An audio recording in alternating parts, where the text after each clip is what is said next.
Chapter 1975. The gray-robed old man noticed the silver needle and immediately flicked a gold coin. However, just as the gold coin was about to hit the silver needle, it was hit by another silver needle. The woman suddenly sucked in a breath of air. The stinging pain from her wrist caused her entire arm to lose strength and hang down. The whip that she had thrown out also naturally fell down, and the spirit force aura condensed on the whip instantly dissipated. The gray-robed man, who caught a glimpse of this scene from the corner of his eye, quickly retreated to the heavenly pill building and did not pursue. According to the words of their master, if they knew that their strength was not the opponent's opponent, then they should not make unnecessary sacrifices. Your Excellency, you are very capable. The gray-robed old man stared at Fengjiu with a gloomy gaze, and his heart was shocked. This woman could hit the gold coin that he had thrown out with a silver needle. It was obvious that her strength and cultivation were not inferior to his. However, looking at her young age, how could she have such a terrifying strength and cultivation? He thought to himself, if he left like this, he was afraid that his master would not forgive him when he returned. However, if he continued to fight, the consequences would be unpredictable. For a moment, he could not help but be in a dilemma. We, the Heavenly Pill Building, are never afraid of trouble. If you want to cause trouble and become my enemy, how difficult is it to destroy you? Fengjiu's voice was cold and arrogant. What he said made everyone gasp. This woman in red is really arrogant. She can even say such words. What arrogance? If she doesn't have strength, then she is arrogant. If she has strength, then she is just confident. Is it possible that she will be bullied and endure blindly? That's true.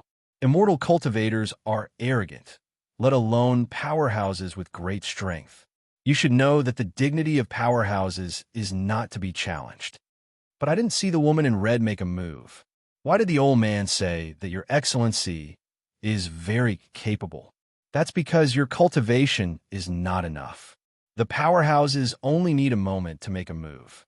How can you, a mere gold core realm cultivator, see through it? The onlookers in the distance were talking. In fact, most of the people did not see Fengjiu make a move. Only the family head level people in the city noticed it. Just from that brief glance, Fengjiu's strength was truly shocking. The other gray-robed man also saw that the situation was not good, so he came to the old man's side. Let's retreat first. I'll go back and tell Master about this. I believe Master won't punish us. After all, where there's life, there's hope. He didn't want to die here. Let's get out of here, the old man said. Just as he was about to move, a chuckle could be heard. You want to retreat just like that? Do you think that our Heavenly Dan building can be humiliated at will? Fengjiu sneered as she looked at the people who were about to leave. As soon as she spoke, a dozen black figures blocked their path. The gray-robed old man's face flushed red when he saw the powerful auras and cultivation of the black-robed men blocking the way. He stared at Fengjiu with a gloomy gaze. So, Building Master doesn't want to let us go? Building Master, think carefully. There was a faint threat in his words. Chapter 1976. Hearing this, the other three people's expressions changed. They looked at Fengjiu with fear in their eyes. The red-robed woman and the black-robed man had already put them in such a disadvantageous position. If they really fought with them, it was hard to say if they could survive. When the old man heard Fengjiu's words, his expression turned ugly. He was an expert at the peak of the immortal sage realm. How could he allow himself to be looked down upon by a woman? At this moment, he had to fight with this woman for his own sake. Otherwise, even if he could leave this place alive, he wouldn't be able to stand tall in the future. If that's the case, do you dare to fight with this old man, building master of the Heavenly Pill Building? As soon as these words came out, it caused an uproar among the crowd. This old man is too shameless. What's his cultivation base? He actually wants to challenge the building master of the Heavenly Pill Building? Not only is the building master a woman, but she's also so young. How can she be his opponent? He's really shameless. The people who said this were all ordinary cultivators and commoners.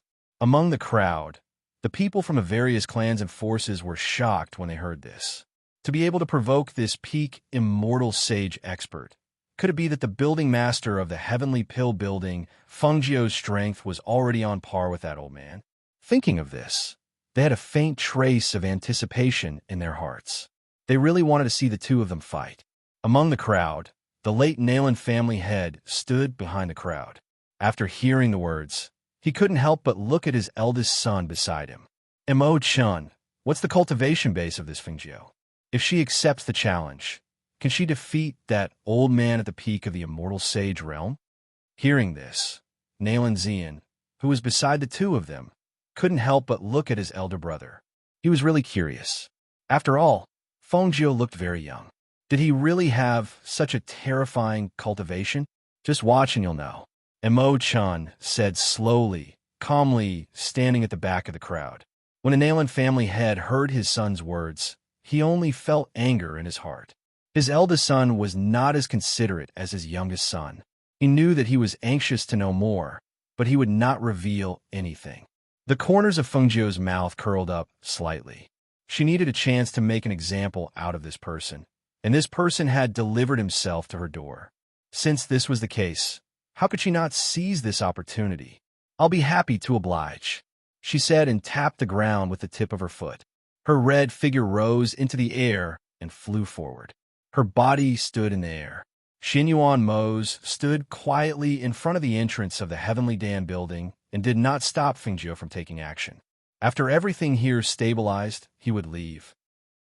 Today's matter just happened to give her a chance to shock everyone. He believed that after today, those who had designs on the Heavenly Pill building would have to weigh their own abilities before making a move. Everyone saw the red figure rise into the air. Her dazzling red dress swept through the air, creating an enchanting flower. She stood in the air and looked at the old man in front of her with disdain. Her whole body emitted a confident aura and dazzling light. Everyone below couldn't help but be dazzled. This woman was truly a peerless beauty. Perhaps only an equally outstanding man was worthy of such an outstanding woman. Chapter 1977. However, at this moment, there was the sound of a sword chi flashing through the air. Everyone turned around and saw two figures, one gray and one red, moving at the speed of light. They were so fast that they could not see their movements. They only saw that the pressure in the air gradually dissipated, making them, who had already retreated far away, feel a faint sense of suffocation. Among the sword shadows, they saw flames shooting out from the sword in the woman's hand. The flames wrapped around the sword and roared like a ferocious beast. Just as she swung her sword down, the flames that shot out from the sword instantly formed a ferocious beast with its mouth wide open, pouncing towards her opponent. Whoosh! Roar! Faintly, there seemed to be the sound of a ferocious beast roaring in the air. When the gray-clothed old man saw the ferocious beast form from flames pouncing towards him with its mouth wide open, he was shocked. He used a long sword in his hand to block it and quickly retreated. Even so, his hand that was holding the sword was still shaken to the point that the web between his thumb and index finger was numb. When the intense pain came, he almost lost his grip on the sword. He did not dare to be careless. Instead, he gathered all the spiritual energy in his body and gathered it together. He condensed a palm wind in his other hand and swept it out. Heart-shattering palm. The palm wind carried a spiritual energy aura that could be seen with the naked eye. The spiritual energy aura formed a huge palm and fiercely slammed towards Fengjiu's chest. It seemed that he intended to take her life with this palm. When the people below saw this scene, their hearts jumped. Just when they thought that the woman in red would not be able to dodge, they saw that she did not dodge. Instead, she condensed her spiritual energy aura with her other hand and punched out. Raging Flame Fist. With a clear shout, a huge fist condensed from flames and formed from spiritual energy aura attacked Fengjiu's fist. The fist's flame aura and the powerful aura directly broke the opponent's palm wind. Whoosh! Bang! When the two fists met, there was a whooshing sound, followed by a loud bang. The airflow of the two powerhouses was dispersed, and in the air, circles of spiritual power aura visible to the naked eye rippled like water. However, Fengjiu's fist didn't stop there. She charged towards the old man once more, and her flaming fist smashed down heavily onto the old man's heart. For an instant, the old man's entire body was enveloped in flames, and the raging flames started burning at a speed that caught him off guard. Bang! Hiss! Ah! The heavy sound of the fist hitting the ground rang out, followed by the old man's scream in the air. Looking at the scene in the air, the people below were dumbfounded. It was said that victory and defeat in a battle between experts was decided in an instant. Today, they had witnessed it. There was no need to fight at all. One move was enough to kill the old man. When the other three saw this scene, their faces changed dramatically. The old man was at the peak of the immortal sage realm, but after being hit by the flaming fist, his body rolled on the ground, and his chi and blood surged up. He spat out a mouthful of blood from his chest, and his chi and blood weakened.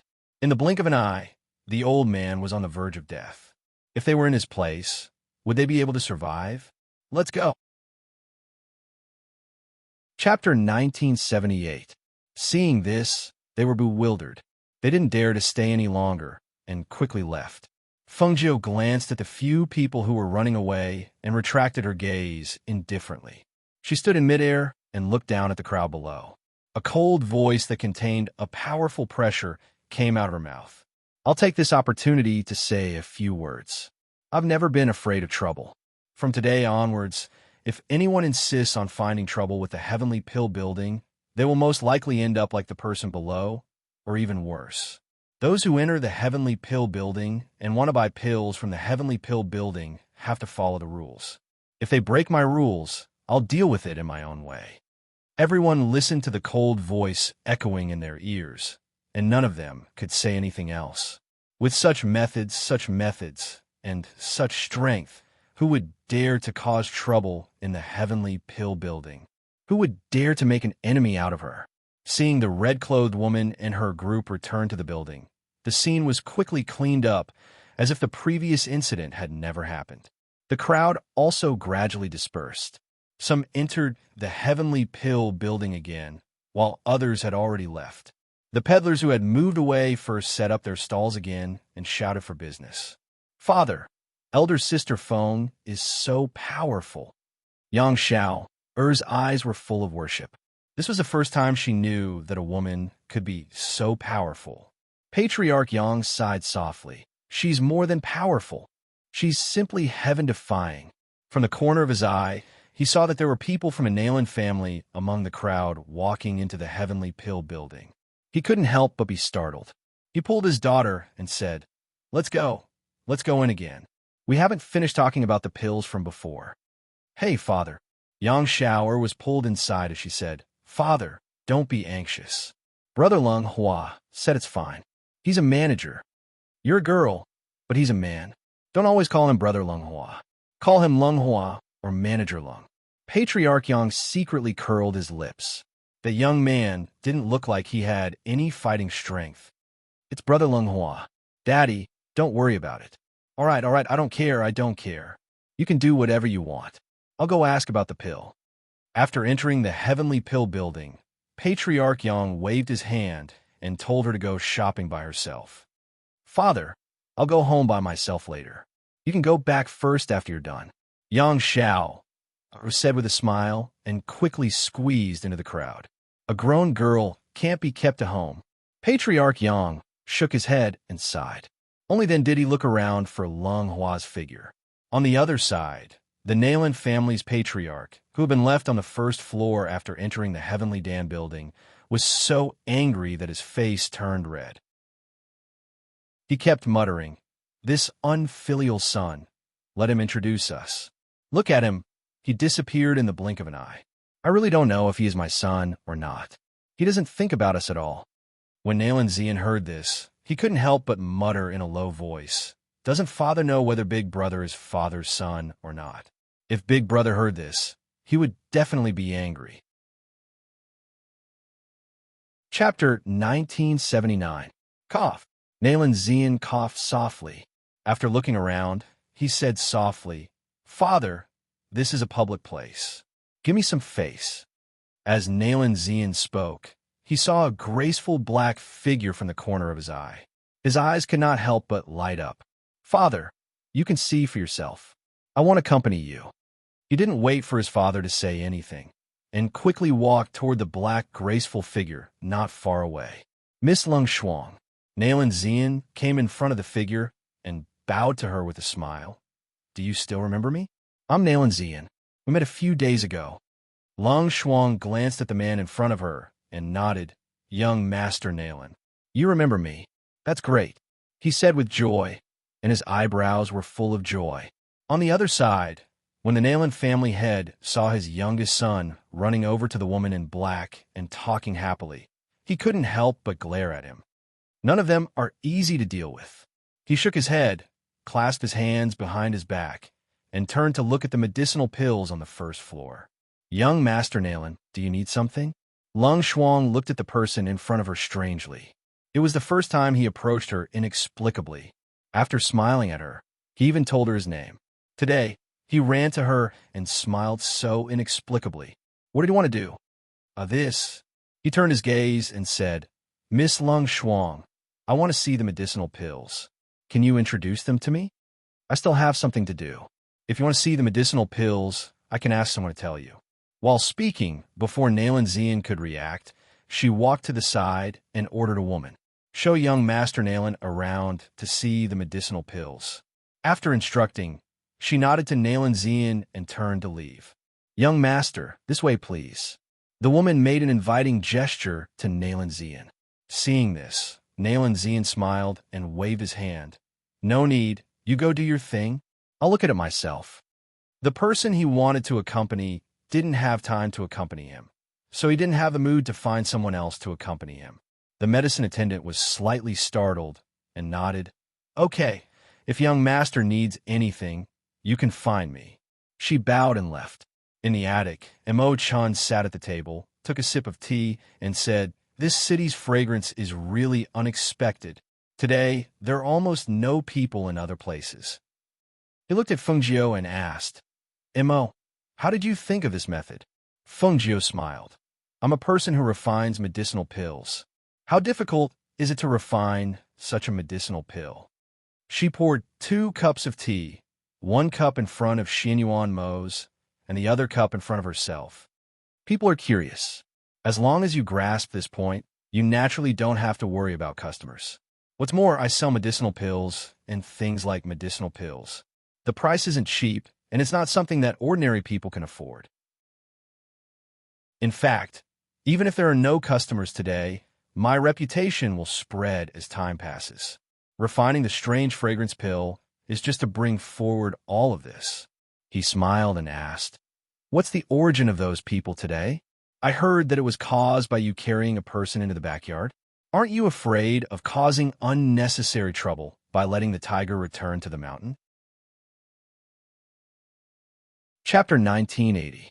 At this moment, Xianyuan Mo's put down the teacup in his hand after drinking a cup of tea. His deep gaze landed on Mo-chan as he said in a low voice, "I will be leaving in a few days. During this time, please take care of her." Hearing this, Mo-chan was slightly surprised. He looked at Xianyuan Mo's strangely and asked, "Where are you going? How long will you be gone for?" He was actually willing to leave Fengjiu in his care. Did the sun rise from the west today? Fengjiu was slightly startled. She looked at Xianyuan Mo's and reached out to hold his hand. "Mo's, don't worry. Even if I'm here alone, I'll take care of myself. With your strength, the people around me, and a few contracted beasts, who do you think can hurt me?" Xianyuan Mo's also held her hand, but did not say anything. He only looked at Mo-chan, as if waiting for his answer. Seeing this, Mo-chan smiled warmly. "Don't worry. Although I don't know where you're going, it is not a problem if you want to stay there for a while. I will take care of Ajio here. I will definitely not let her suffer." Hearing this, Xianyuan Mo's glanced at him indifferently. He picked up the teapot and poured himself a cup of tea. He also filled Mo-chan's teacup with tea.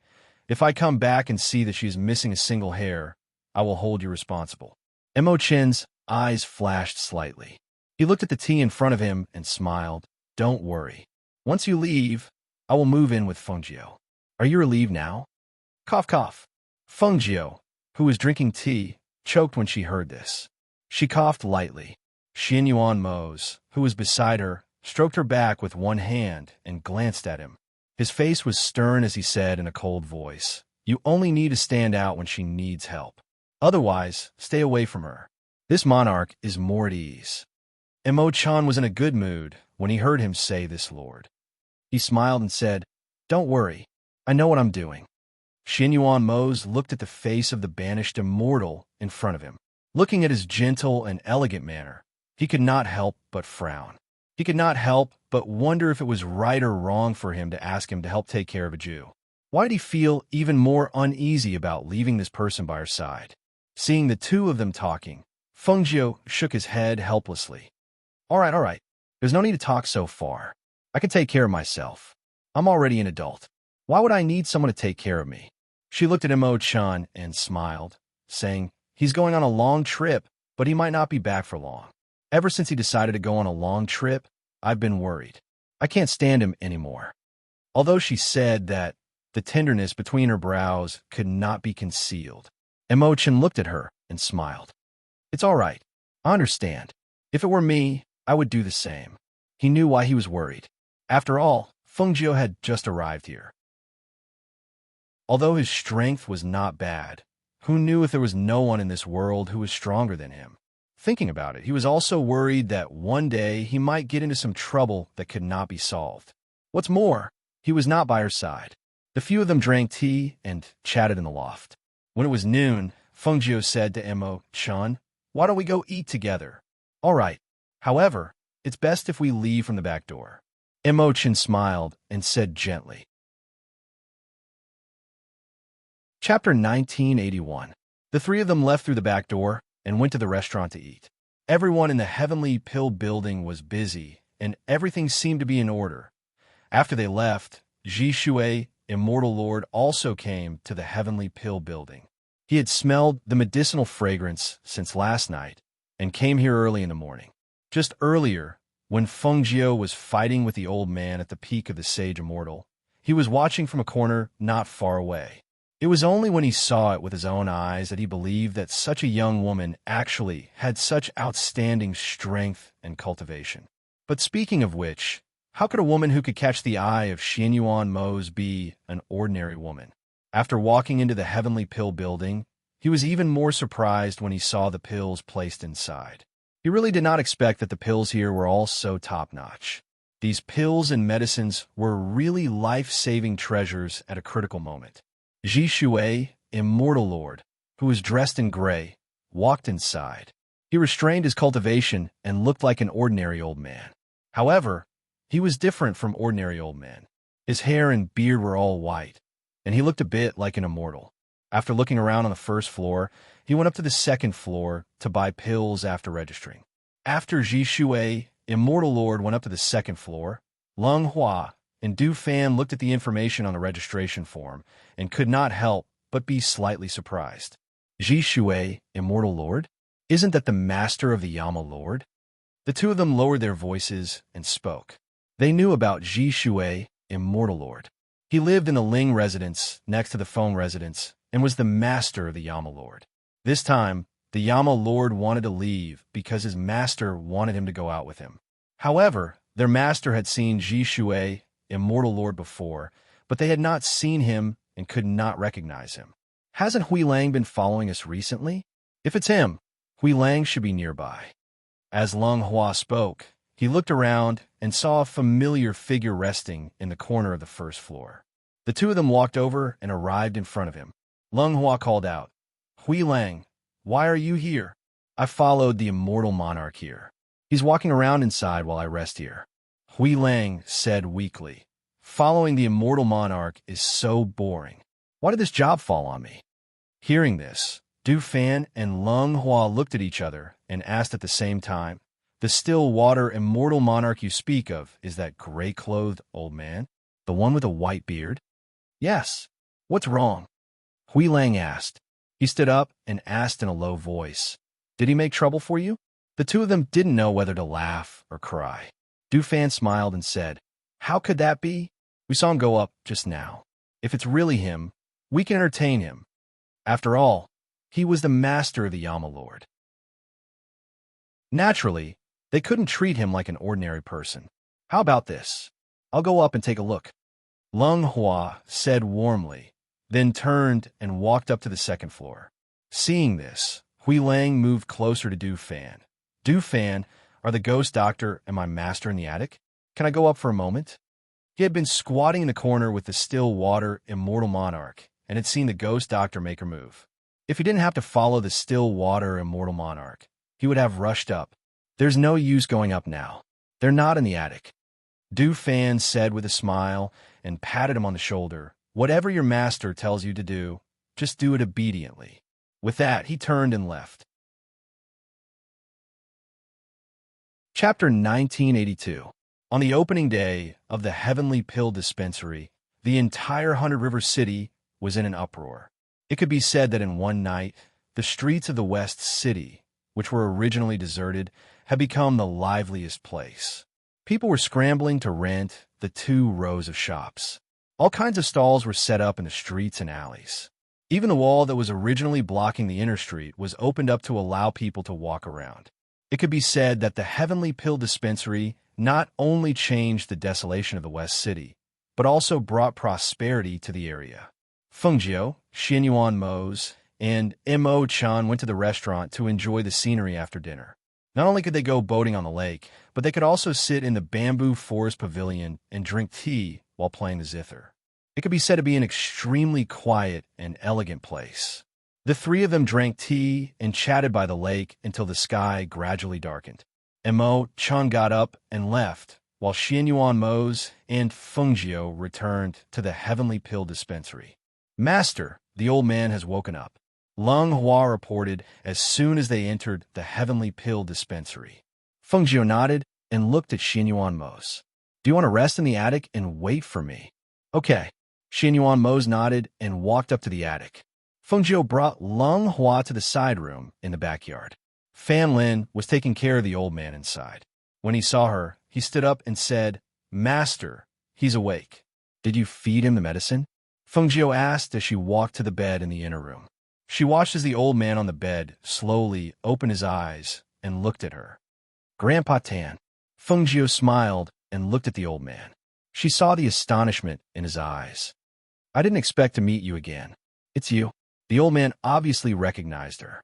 However, he didn't expect that the young man from back then would become a woman. So, she was a woman disguised as a man? "It's me, Fengjiu." She smiled and sat on the chair beside the bed. She looked at him. "How do you feel? Are you feeling better?" As she spoke, she naturally reached out her hand to feel his pulse and check the condition of his body. "So it was you who saved me," he murmured. He finally understood why he, who should have died, was still alive. So it was her who had saved him. However, if she had saved him, then wouldn't the people who were chasing after him? "No, I can't stay here." He struggled to get up, but Fengjiu held him down. "You don't have to worry. You're very safe here. Those people can't hurt you." Fengjiu said, "I spent a lot of effort to save you. Your injuries haven't healed yet, so you can't get out of bed and move around. But don't worry. It doesn't matter if he stays." She smiled and asked Fan Lin, "Did you let Grandpa Tan drink the medicine?" "Not yet." As Fan Lin spoke, he took out the bottle of medicine and handed it to her. At the same time, he helped the old man up and leaned against the bed. Fengjiu took the bottle, opened the cap, and handed it to him. "Grandpa Tan, drink this. It's good for your body." Looking at the translucent medicine, Grandpa Tan was stunned. Then he shook his head. "This kind of thing is too expensive. I can't accept it." Just by looking at the medicine, he knew that it was expensive. How could he drink something like this? She didn't know how hard it was for her to get such a precious thing. How could she waste it on him? Chapter 1983. The corner of Fan Lin's mouth twitched when he heard this. How could anything refined by Master be worthless? Any random item was worth a lot of money, not to mention the potions that the masters kept with them as a precaution. How could the preciousness of these potions be measured by money? I wonder who this old man is. How could Master call him Grandpa Tan? He even took out such precious pills and medicine to treat him. You refined it. Elder Tan was slightly startled. He looked at the medicine in the bottle with some surprise. She actually refined something like this? Although he couldn't tell what grade it was, he could tell from the color that it was definitely not an ordinary medicine. At least, he had never come into contact with medicine of this grade. Drink it first. Feng Jiu handed it to him and motioned for him to drink it first. Seeing this, Elder Tan didn't say anything else. He wanted to drink it first. His body was seriously injured, but he didn't know how she saved him. What did she use to save him? Why did he feel that the injuries in his body had healed a little when he woke up? Seeing that Elder Tan drank it, Feng Jiu smiled. Grandpa Tan, if you have any problems here, look for him. His name is Fan Lin. He has some understanding of medicine. He will help you nurse your body back to health. As for those people you were worried about, you don't have to worry anymore. They already came by while you were unconscious. You can rest assured and nurse your body back to health. Those people came by? Then you. Elder Tan was shocked. He couldn't help but size up Feng Jiu, but saw that she wasn't injured. I'm not injured, but those people ran away with their tails between their legs. She supported her chin with one hand and smiled. She paused and said, "Oh, right, the old man who led them is dead." That old man was struck by her raging flame fist right in the heart. Other than the strength of the fist, the spiritual energy aura, along with the scorching heat of the flames, had also entered the heart meridian. As a result, with just one punch, that old man was on the verge of death, and in the end, he died. You. Elder Tan's eyes widened in shock. He couldn't believe it. The old man who led them was dead? The other party was an expert at the peak of the sage immortal realm. How could she kill such an expert? All right, Grandpa Tan, are you hungry? How about this? I'll get someone to cook some medicinal porridge for you. First, it can nourish your body. Second, it tastes good. She then looked at Fan Lin and asked, "Do you know how to make medicinal porridge?" "Don't worry, Master. This subordinate knows medicinal cuisine. I'll have someone prepare it and bring it over," Fan Lin said as he respectfully retreated. "Who exactly are you?" Elder Tan couldn't help but ask. He looked at Feng Jiu with a complicated and probing look in his eyes. "My name is Feng Jiu, and she's still a woman. As for the rest," she smiled, "it's just that she's more capable, has more status, and has more subordinates." Elder Tan moved his lips, but could not say anything. That was not all. Wasn't the treasure trove pavilion destroyed by her? With such a frightening ability, he had really been blind in the past. He had actually treated him as an ordinary herb gatherer. Chapter 1984. "Master, don't worry.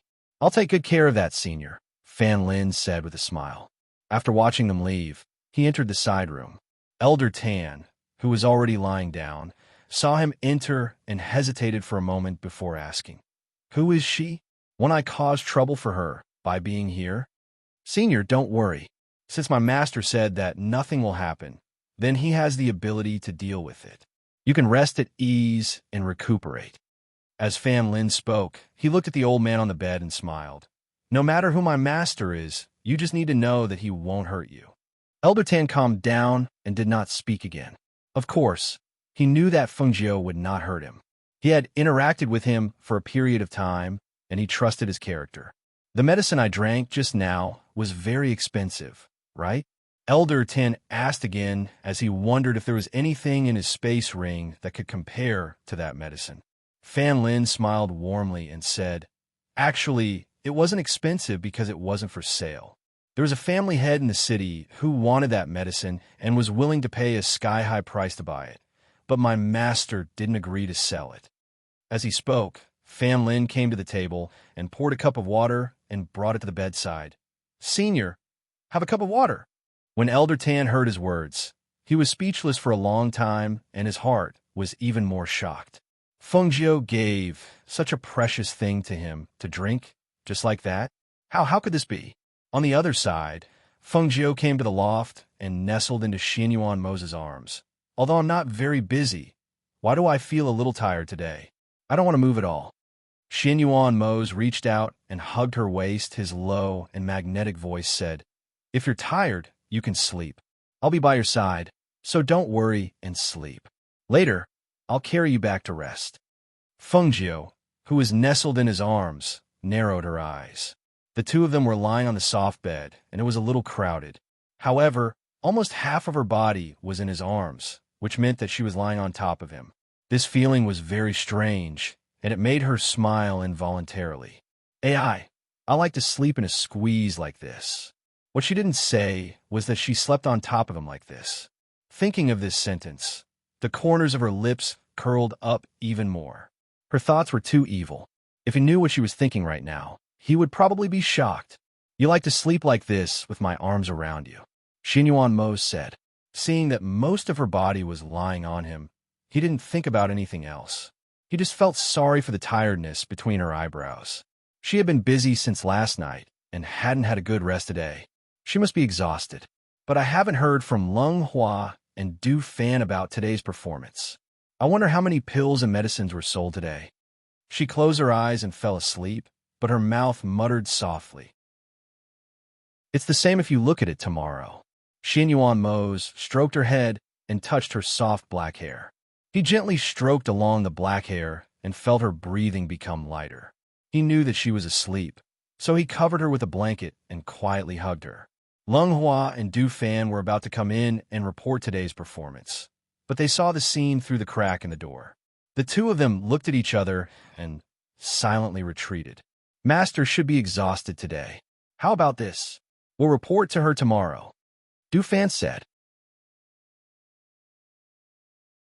Chapter 1985. Fengjiu, who originally only wanted to take a nap and rest, fell asleep in Xin Yuan Mose's arms. Xin Yuan Mose was worried that she would be uncomfortable sleeping like this, so after hitting her sleeping pressure point, he carried her out. "I'll take her back. You can organize today's results into a document and show it to her tomorrow. You can share more of the work in the building. Don't let her tire herself out." "Yama Lord, don't worry. We will." The two nodded. After looking at each other, Du Fan said, "That's right, Yama Lord. There's something I need to tell you." Holding the familiar Fengjiu in his arms, Xin Yuan Mose covered her with a cloak and asked, "What is it?" "Today, Ji Shui deity Lord came and took a fancy to 2 pills on the 2nd floor. In the end, he used gold coins and medicine to exchange for the 2 pills. Those 2 pills were soul-returning pills that can save lives." Hearing this, Xin Yuan Mose's eyes flashed. He looked at the two and asked, "Is there anything else?" Actually, he also took a fancy to a few other things, but he probably didn't have the corresponding medicine to exchange for them. In the end, we saw him stand in front of a bottle of medicine on the 2nd floor for a long time before leaving. Actually, they had also intended to tell their mistress about this matter, but seeing that their mistress had fallen asleep, they did not have the opportunity to do so. They could only wait until tomorrow to tell her. But since Yanzhu was immortal Lord Ji Shui's disciple, and he would be leaving with him soon, it was naturally better to let him know about this matter. Understood," Xin Yuan Mose replied and left with Fengjiu. The two watched Yama Lord leave with their master. Only then did they withdraw their gazes and return to the building to take care of the remaining matters. As for Xin Yuan Mose, he wrapped the cloak around Fengjiu's body and quickly brought her back to the Feng Manor's courtyard. Entering a side room, he gently placed her on the bed and covered her with a blanket. Only then did he walk out. "What's wrong?" He looked at Hui Lang, who was standing guard outside, and asked, "Master, immortal Lord Ji Shui also went to the Heavenly Pill building today?" Hui Lang was about to tell him about what immortal Lord Ji Shui had done today when he saw him raise his hand to stop him. "Understand. Also, I'm not asking you to follow him to monitor him, but to take care of him when necessary." Xin Yuan Mose frowned. Hearing this, Hui Lang sighed. "I know, but that still water immortal monarch doesn't need me to do anything. He didn't let me get too close to him, saying that I was disturbing him, but I swear that I didn't say a word when I was following him. Because of this, he had been holding it in for the past few days. All right, we'll talk about it tomorrow. Go back to the Ling Manor and take care of it." Xin Yuan Mose waved his hand and turned around to enter the room. After taking off his outer clothes, he lay down beside Fengjiu and reached out to pull her into his embrace. The next morning when Fengjiu woke up, she found herself in Xin Yuan Mo's embrace. Looking at the layout of the room, she was no longer in the Heavenly Pill Building's pavilion. She glanced at the person on the bed who still hadn't woken up. She raised her leg and was about to quietly get up and step over Xin Yuan Mo's when she saw the person who was originally sleeping open his eyes. He reached out and hugged her as she stretched her leg over him. Chapter 1986. Aren't you going to sleep for a while? Xin Yuan Mo's hugged her and rested his chin on her hair. I can't sleep if I wake up. Today I have to visit Elder Tan in the Heavenly Pill Building. She lay in his arms and asked, "When do you plan to leave?" "In a few days." He would not be at ease if he left now. "I'm fine here. You don't have to worry. Your master should have been waiting for a few days. Now that the Heavenly Pill Building has opened, everything has stabilized. It doesn't matter if you're here or not." Hearing this, Xin Yuan Mo's asked, "Do you want me to leave so badly? I don't know when I'll be back this time, but I have a feeling that I won't be back in a short time." If things were easy to handle, his master would not say such words. "I'm just thinking that the sooner you go, the sooner you can come back." She hugged him tightly and smiled. "I'll wait for you here. Come back when you're done. As for the things here, you don't have to worry. I'll take care of it." "All right then. I'll go back to the Ling Mansion and see how my master is preparing. I want to accompany you to the Heavenly Pill Building today," he said slowly. He also felt that it was better to go and come back early. "All right," Fengjiu replied. Then she got up and washed up. After the two of them had a simple meal, one returned to the Ling Mansion and the other went to the Heavenly Pill Building. When they arrived at the Heavenly Pill Building, Fengjiu looked at yesterday's sales list. After seeing the things sold, she could not help but smile. "I didn't expect the two heroes to sell so many elixirs. It seems that the families in the city also have a lot of hidden elixirs. Master, the elixirs have been collected here. Take a look." Lung Hua handed over a space ring. Such precious herbs were usually handed over to the master, who would refine them into elixirs or medicines. Fengjiu took it and glanced at it. Then she transferred the medicinal materials into her space and handed the space ring to Lung Hua. "If you don't have enough elixirs, make up for it. The gold coins earned can be used for turnover." "Yes," the two of them replied. Then they told her about how immortal master Zhishui had also come to buy elixirs yesterday. Fengjiu was slightly surprised, but when she thought about how he was going to go overseas with Mo's, she understood his intention to buy elixirs. It was true to bring those elixirs with him, just in case. "All right, I got it. You guys can go back to work." She waved her hand, indicating for the two of them to leave. "Yes," the two of them responded, then turned and walked out. When he reached the first floor, Lung Hua saw Yang Shower again. When he saw her, he instinctively wanted to avoid her. After all, if he was entangled with her, it would be difficult for him to escape in a short time. "You deal with the front. I'll head to the back first," Lung Hua said. Then he turned around and heard Yang Shao's voice. "Brother Lung Hua." Yang Shao shouted and quickly walked towards him. Du Fan could not help but smile. "That Miss Yang Shao is looking for you again. You should deal with her yourself." Du Fan patted him on the shoulder and turned to leave. Seeing Du Fan leave, Lung Hua smiled helplessly and shook his head. Then he turned to look at Yang Shao, who was walking quickly towards him. "Miss Yang Shao, what's the matter?"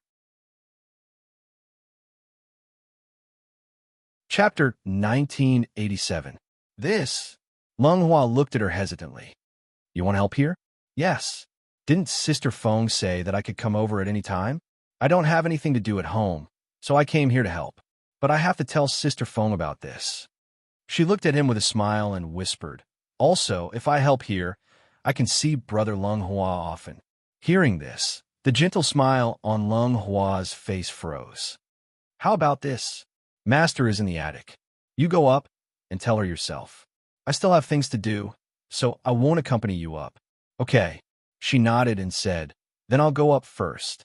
As she spoke, She walked up the stairs with light steps. Because Yang Xiao often came to the attic, she wasn't stopped from going up.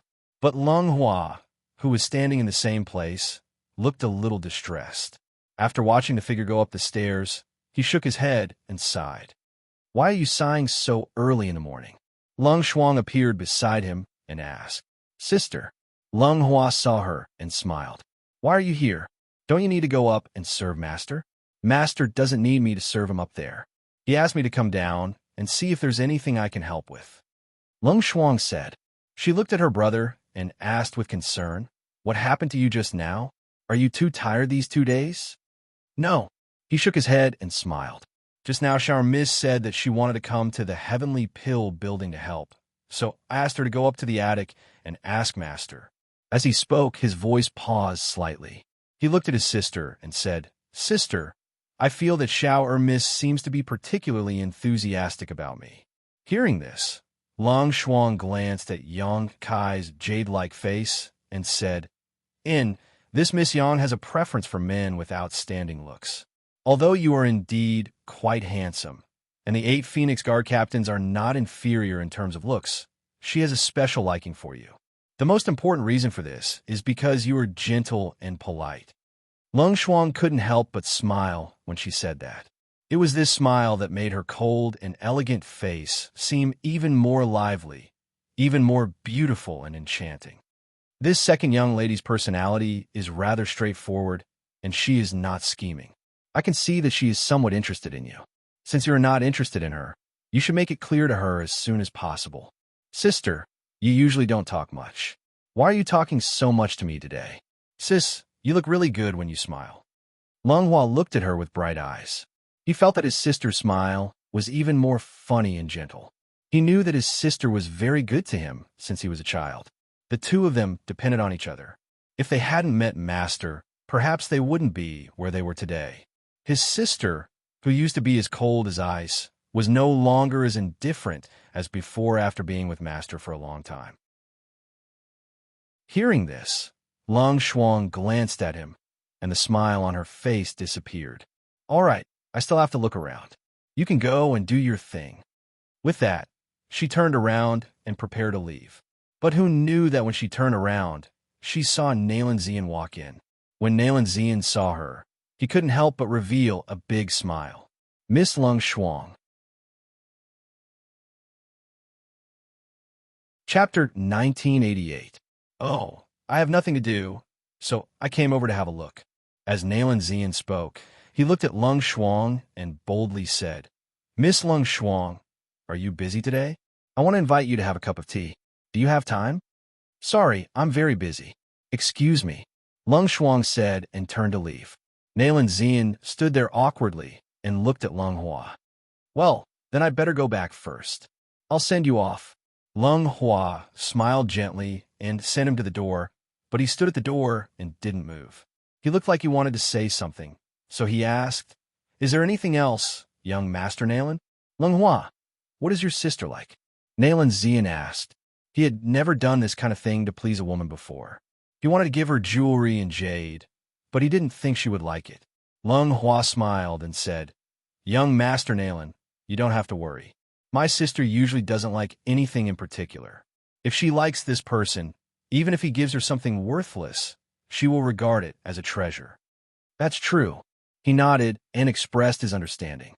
"Then I'll go back first." Watching him leave, Leng Hua smiled and shook his head. He returned to the Heavenly Pill building. He didn't know what was going on with Naylan Zian. He actually took a fancy to his sister. Unfortunately, his sister had no interest in him. When he entered, he heard Yang Xiao's joyful voice. "Brother Leng Hua," Sister Feng agreed. Yang Xiao jumped in front of him and said to him with a smile. Sister Feng agreed. "She said I can help here in the future." "I see. Then you can ask me or do Fan if you don't understand something in the future," Leng Hua said with a smile. "Okay," she responded crisply. Her eyes looked at Leng Hua with unconcealable love and joy, which made Leng Hua a little embarrassed. Thinking of his sister's words, he said, "Second young lady, come to the backyard. I have something to say to you." Hearing this, Yang Xiao was a bit surprised, but he still happily replied, "Okay." He then followed him to the backyard. There was no one else in the backyard. The two of them sat down at the table.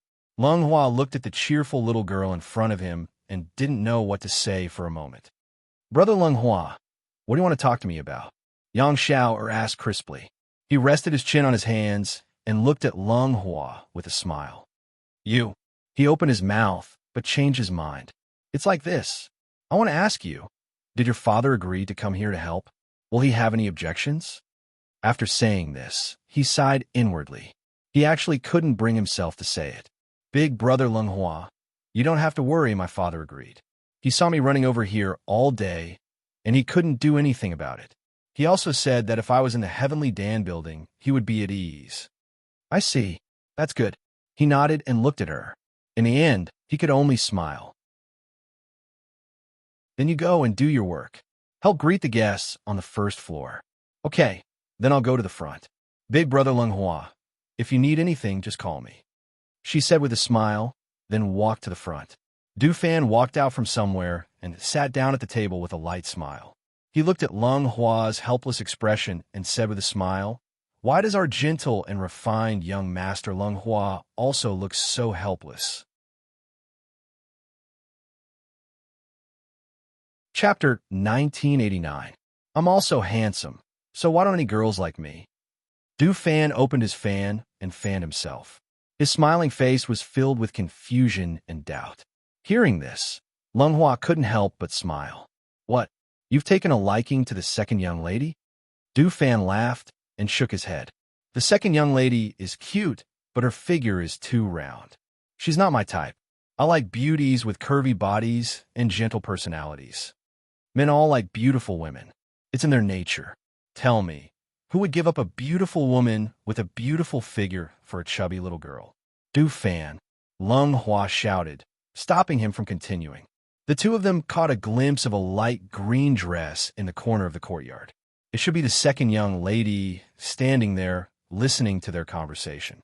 If the girl heard this, she would probably be very sad. Just as Lung Hua expected, the person standing there was Yang Xiao, who had left and returned. After she inadvertently overheard their conversation, tears welled up in her eyes. She looked down at her round body and pinched her waist. She could only pinch the flesh and couldn't touch the waist at all. Thinking of this, she couldn't help but cry. She didn't think she was fat before, but now that she heard these words, she felt very sad. She didn't dare let the two of them see her and quietly left. Seeing the dress leave, Lung Hua looked at Du Fan. "You've gone too far. After all, she's a girl. She's thin-skinned." Du Fan fanned himself and smiled. "I'm just telling the truth. Although the truth sometimes hurts, this second young lady is still in the prime of her youth. If she makes up her mind, her figure should be able to change. This will be more beneficial for her to find a good husband in the future, right?" Lung Hua shook his head. "You can't say it like that. If you really like someone, then you'll like everything about her. Why would you dislike her because she's fat? Love at first sight is because of her beauty, but love grows over time because you truly love that person." Hearing this, Du Fan laughed and joked. "Haven't you never met a girl who's moved your heart? How come you know so much about love and relationships? Could it be that you found someone you like? I've been by Master's side for a long time, so I naturally have some understanding of these things." Lung Hua smiled and said, "Could it be that you think the Yama Lord only loves Master's appearance? How is that possible?" Du Fan answered without thinking. "I heard that when the Yama Lord and Master met, Master's appearance was still disfigured. Even later, it was because of some things that the two of them gradually got together. Even now, I believe that if Master loses everything, whether it's her appearance or her strength, the Yama Lord will still love her as always." Lung Hua nodded and smiled. "So, if you truly love someone, you'll love everything about her. Whether it's her strengths or her weaknesses, in the eyes of the person you love, they're all strengths. Just like Master and the Yama Lord." Hearing this, Du Fan looked at Lung Hua seriously. After a while, his eyes moved slightly, and he asked with a smile, "So, if you fall in love with the second young lady, you won't mind if she's chubby?" Chapter 1990. He originally did not have any interest in this matter. He just wanted to stay by his master's side and work properly. How could he be moved by a little second miss? Dufan laughed in a low voice. There are no absolutes in this world. Something like fate, who knows? He stood up and laughed as he walked out. For the rest of the day, Yang Xiao avoided Lung Hua the entire time. She did not dare approach him because Dufan's words made her feel inferior, especially when she thought of Lung Hua's gentle temperament and outstanding appearance. As long as she thought of Dufan's words and saw Lung Hua again, she could not raise her head. Lung Hua was a little surprised by this. Seeing that she was avoiding him, he did not say anything else. As for Fengjiu, she took care of some matters in the Heavenly Pill building. After refining a cauldron of pills, she prepared to return to the Feng Manor. However, when she reached the first floor, she saw Yang Xiao dispiritedly wiping the cabinets. She could not help but call Lung Hua over. What's wrong with Xiao? She was so excited when I saw her this morning. How did she become like this? Is she not used to it? Lung Hua could not help but smile bitterly when he heard this. He told her about what had happened in the morning. It's just like that. I saw that she has been avoiding me since this morning. She doesn't even dare raise her head to look at me when she speaks. I was wondering if Dufan's words were too excessive. Should I go talk to her? Hearing this, Fengjiu smiled. So it's like that. All right, you could go do what you need to do. Leave her to me. She gestured for Lung Hua to leave before walking towards Yang Xiao. Xiao elder sister Feng. Yang Xiao raised her head to look at her. Are you going back? I'm planning on going back. How are you? Are you used to it? She asked with a smile. I'm used to it. It's not hard to help out here. She lowered her head again as she spoke. Although it was not hard to do things here, she found that the people who came to buy things liked the beautiful female medicine attendants. They were not too willing to find her. Seeing this, Fengjiu smiled. I still plan to go out and buy some things. Come with me. Okay, she replied. Then, she walked out from behind the counter and followed Fengjiu out the door. Outside, she kept her head down and fiddled with the corners of her clothes. She seemed to be thinking about something. Occasionally, she would raise her head to look at Fengjiu, but she looked like she wanted to say something. What's wrong? Do you have something to say to me? Seeing that she did not speak, Fengjiu asked with a smile. Sister Feng, do all men like beautiful women? Do they all instinctively like beautiful women? Hearing this, Fengjiu chuckled. As they walked, she told her about how she met Xinyuan Mose. At the same time, she bought some things in the market. She was going to let Mose bring them back with him. Just like that. At that time, my face was still disfigured. After that, we kept fighting. I don't know when we gradually got together. Actually, it's a man's instinct to like beautiful women. However, what can really keep a man's heart is not your appearance or body, but your person.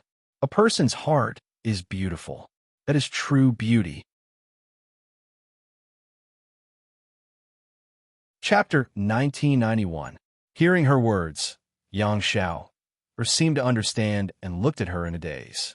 After a while, she asked, Elder Sister Feng, if I want to lose weight, do you have any way of helping me? You need to move more and sweat more. As long as you have the determination, you can lose weight without my help. She looked at her, then smiled. However, you don't need to be too skinny. Being chubby is also quite cute. Hearing this, Yang Xiao secretly decided that she had to change. Thus, after shopping with her for a while, she went home first. Fengjiu saw that she was no longer as depressed as before and smiled, also returning to the Feng Manor. Inside the Ling residence, Xinyuan Mose and Jishui deity had already decided on a time to set out. It was set for the next day. Although Xinyuan Mose felt that it was a bit fast, he agreed because he wanted to leave early and return early. I want to see Fengjiu again tonight. Jishui deity looked at Xinyuan Mose and spoke. Hearing this, Xinyuan Mose glanced at him and asked, Is something the matter? I want to exchange for a few more pills from her. Jishui deity directly said, not hiding his intentions. Xinyuan Mose stood up and brought him to the Feng Manor. When they passed through the small door between the two manors, Jishui deity could not help but be slightly surprised. The two manors were only separated by a single wall, and this place was connected. He had lived here for a few days, yet he had not noticed it. When they arrived at the Feng Manor, Feng Jiu still had not returned. They sat in the courtyard for a while and drank tea until Hui Lang quickly walked over. "Master, the ghost doctor has returned." Outside, Feng Jiu slowly walked into the courtyard and saw the two of them sitting there. She was stunned for a moment and then walked forward. "Immortal Master, Zhe, why are you here?" She didn't expect to see the two of them sitting in the courtyard. "My master said that she wanted to exchange for a few pills from you," Xin Yuan Mo said, his deep black eyes carrying a trace of a smile as he looked at Feng Jiu. When she met his gaze, she knew what he meant. She immediately walked over to the table and sat down. Looking at Ji Shui deity, she smiled and asked, "What kind of pills does deity want?" Ji Shui deity looked at her and asked, "Do you have any magic treasures that you need?" "I don't have many older spirit medicines left, but I have quite a few magic treasures and immortal tools that I can exchange for pills and medicines." Xin Yuan Mose and Feng Jiu glanced at each other. Xin Yuan Mose didn't say anything, but picked up his teacup and took a sip of tea. Feng Jiu, on the other hand, smiled and took out 3 medicine bottles from her space and placed them on the table. She then took out another bottle of medicine. "I know that Immortal Monarch has gone to exchange for 2 pills. I wonder if these pills of mine are suitable for Immortal Monarch." Immortal Master Ji Shui glanced at her. Then his gaze landed on the pill bottles in front of him. He asked, "What kind of pills are these? What are their uses?"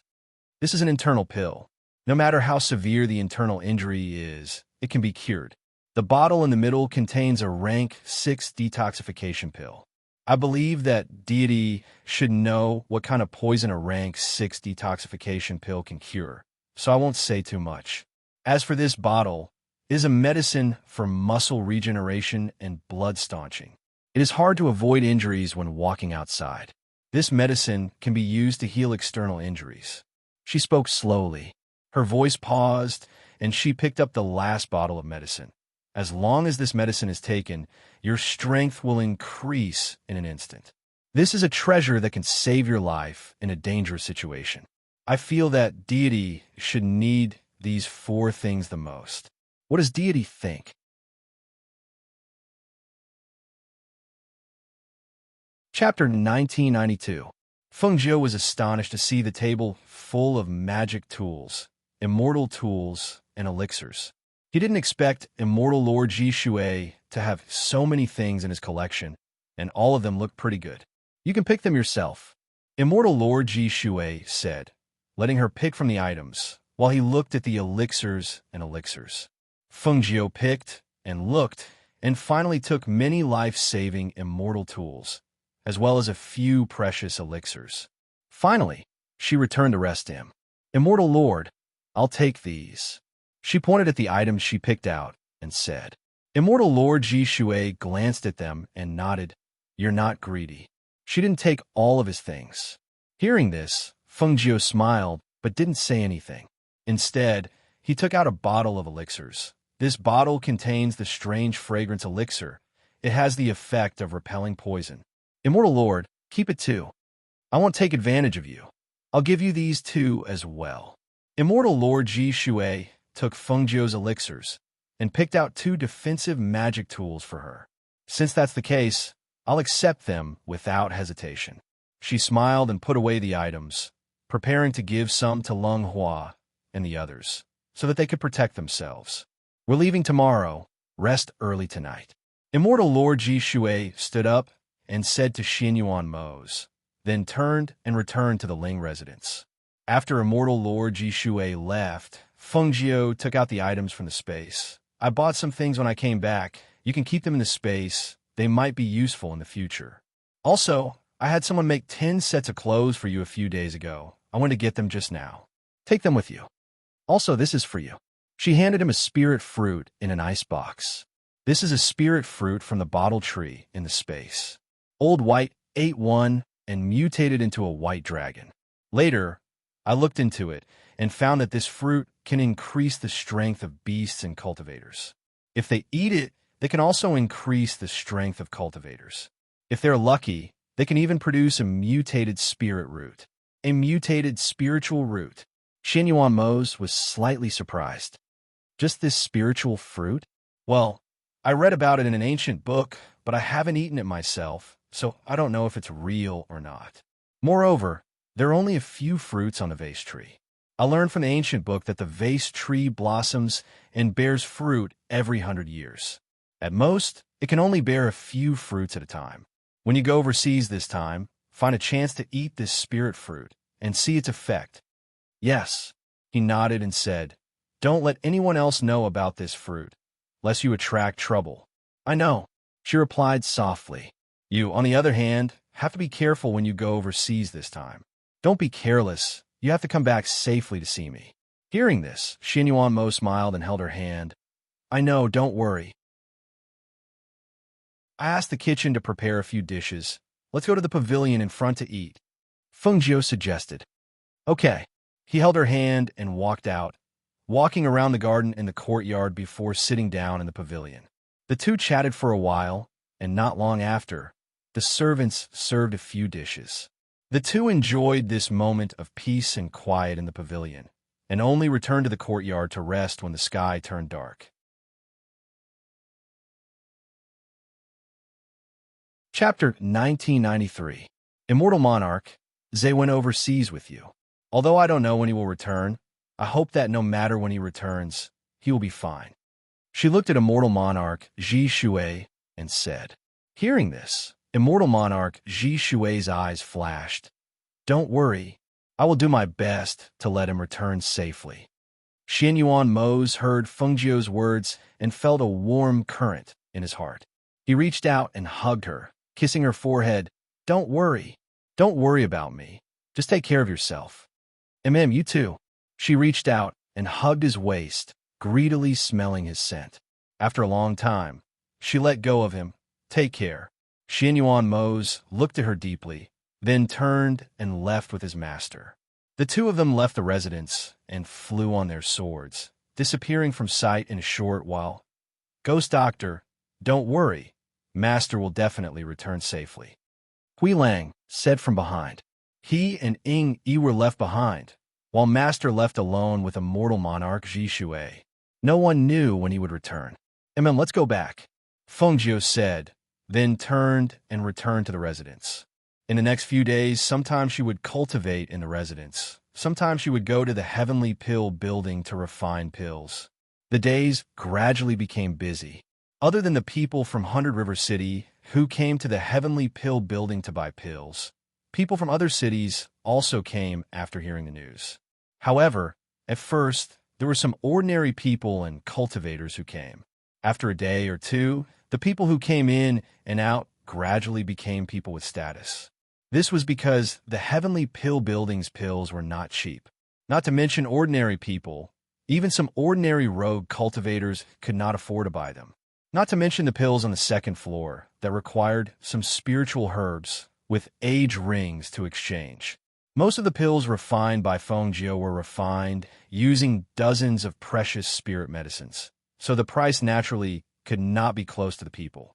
Furthermore, the Heavenly Dan building did not have low-grade pills and the like, so gradually the Heavenly Dan building became a place where people with status came in and out. Master, the president of the Alchemy Guild, is here again.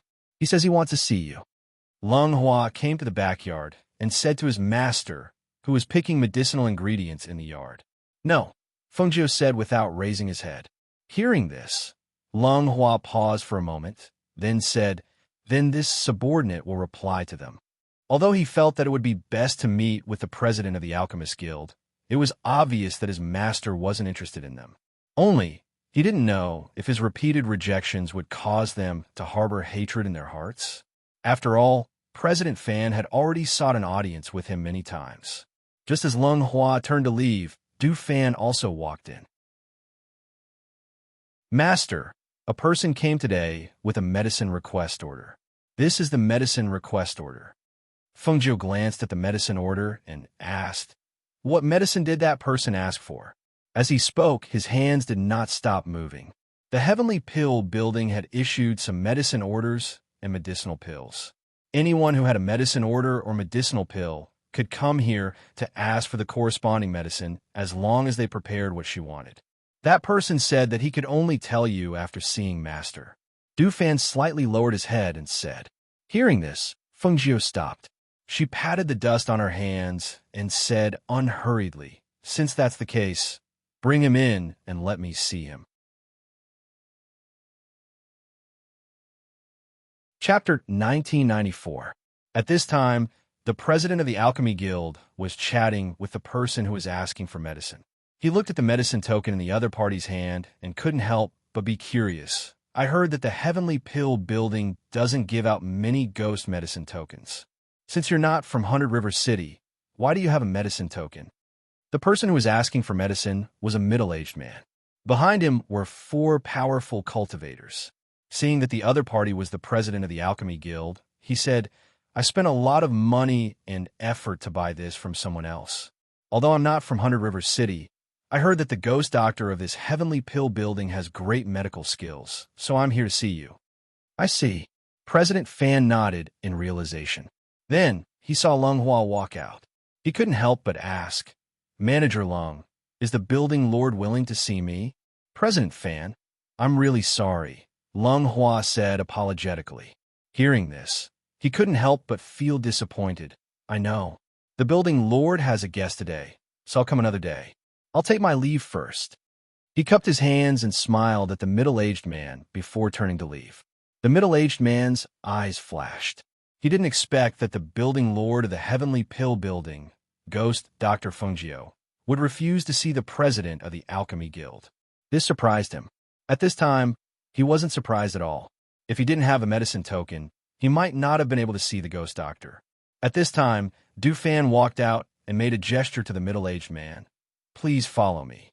Your servant will wait here for the time being. The middle-aged man said something to the people behind him, then followed Dufan to the back. When he arrived at the backyard, he saw a woman in red picking medicinal herbs. Thinking of the description of the ghost Dr. Fengjiu, he knew that the woman in front of him was the ghost Dr. Fengjiu, the owner of the Heavenly Pill building. Greetings, ghost doctor. He stepped forward and cupped his hands.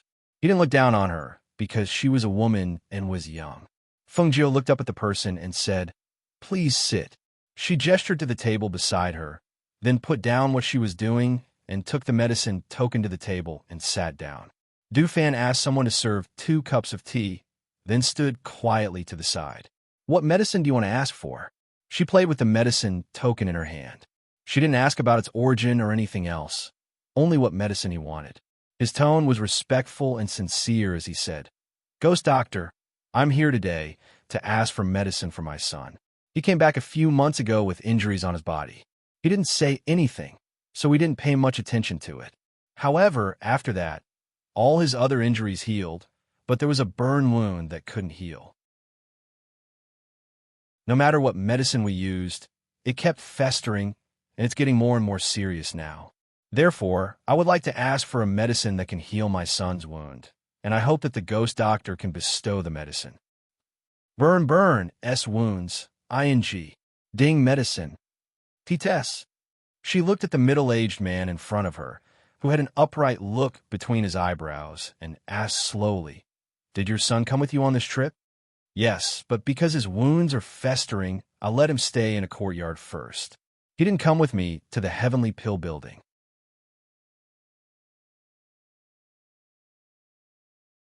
Chapter 1995. Hearing this, the middle-aged man was overjoyed. He quickly stood up and thanked him. Then I'll go back and prepare now. I'll bring my son here in the afternoon. Fengjiu nodded and asked Dufan to send him off. After the two of them walked out, Fengjiu went to see Elder Tan again. Grandpa Tan, how are you today? She came to the room and sat down. I'm much better now. I can get out of bed and walk around. Elder Tan said as he looked at Fengjiu and said, I really have to thank you this time. If it wasn't for you, I might not have been able to save my old life. Don't call me Grandpa Tan anymore. I really can't afford to be called Grandpa by you. If you think highly of me, just call me Elder Tan. She smiled and said, Okay. She replied and then asked, What are your plans for the future? If you don't have any other plans or places to go, you can actually stay here and help me. Hearing this, Elder Tan was surprised. Can I can stay here? He had no fixed residence, and he couldn't go back to the place he used to be. If he could stay here with her, it would be a good home. Of course you can. You can help me take care of some things here. It'll be easier for me to help you in the building. She smiled and said, Then let's arrange it this way. You should recuperate first and stay in the Heavenly Pill building in the future. At that time, I'll introduce you to some people in the building. Elder Tan couldn't hide his excitement. My life is yours from now on. She saved him and gave him a home to return to. How could he not repay her well? Fengjiu stayed in the room for a while before leaving. After taking care of the matters in the backyard, she went to the attic to rest. In the afternoon, Lung Hua came and said that the people from the Gu family had come. In the backyard of the Heavenly Pill building, in addition to the middle-aged man, there was another man in his 20s or 30s. The man was dressed in a navy blue robe. He was tall and sturdy, and his face was resolute. He was somewhat similar to the middle-aged man. At this time, he was sitting upright and drinking tea. His expression was calm and indifferent, as if he didn't care whether the injuries on his body could be cured or not. When Fengjiu came in, she saw the man in the navy blue robe. Even though the man was sitting upright, he gave off a very tall feeling. His figure was somewhat similar to her brother, Guan Shilin. What caught her attention the most was his calm and indifferent temperament. Ghost Doctor. When Patriarch Gu saw Feng Nine, he hurriedly got up and cupped his hands with a smile. This is my son, Gu Xiangyi. Seeing this, Gu Xiangyi stood up but did not bow. She only nodded. Ghost Doctor. Then, he looked at Fengjiu calmly. Like many people, when he saw Fengjiu for the first time, he was stunned. However, Fengjiu noticed that other than being stunned when he saw her for the first time, he quickly returned to normal. He looked at her with appreciation. This kind of temperament and composure was rare. Ghost Doctor, it's like this. My son's injury is on his shoulder. Because of the severity of the injury, he can't feel his right hand. So, Patriarch Gu was explaining why his son didn't salute. Fengjiu smiled and said, It's okay. Sit down. She motioned for the two to sit down. Then, she said to Gu Xiangyi, Give me your hand.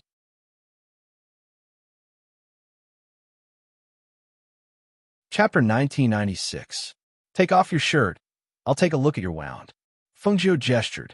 Gu Xiangyi paused and looked at him hesitantly, saying, Ghost Doctor, my wound is a bit scary. She was a woman after all, so he didn't want to scare her. Hearing this, Fengjiu couldn't help but laugh. Scary wound? It's fine. I haven't encountered a wound that can scare me. Family head Gu couldn't help but say, Ghost Doctor is a doctor. What kind of wound haven't you seen? Come, I'll help you take off your shirt. He was worried that his right hand wouldn't be able to remove his clothes. No need, I'll do it myself. He refused his father's help and untied his belt to take off his outer shirt. However, while the outer shirt was easy to remove, the inner shirt wasn't so easy to remove.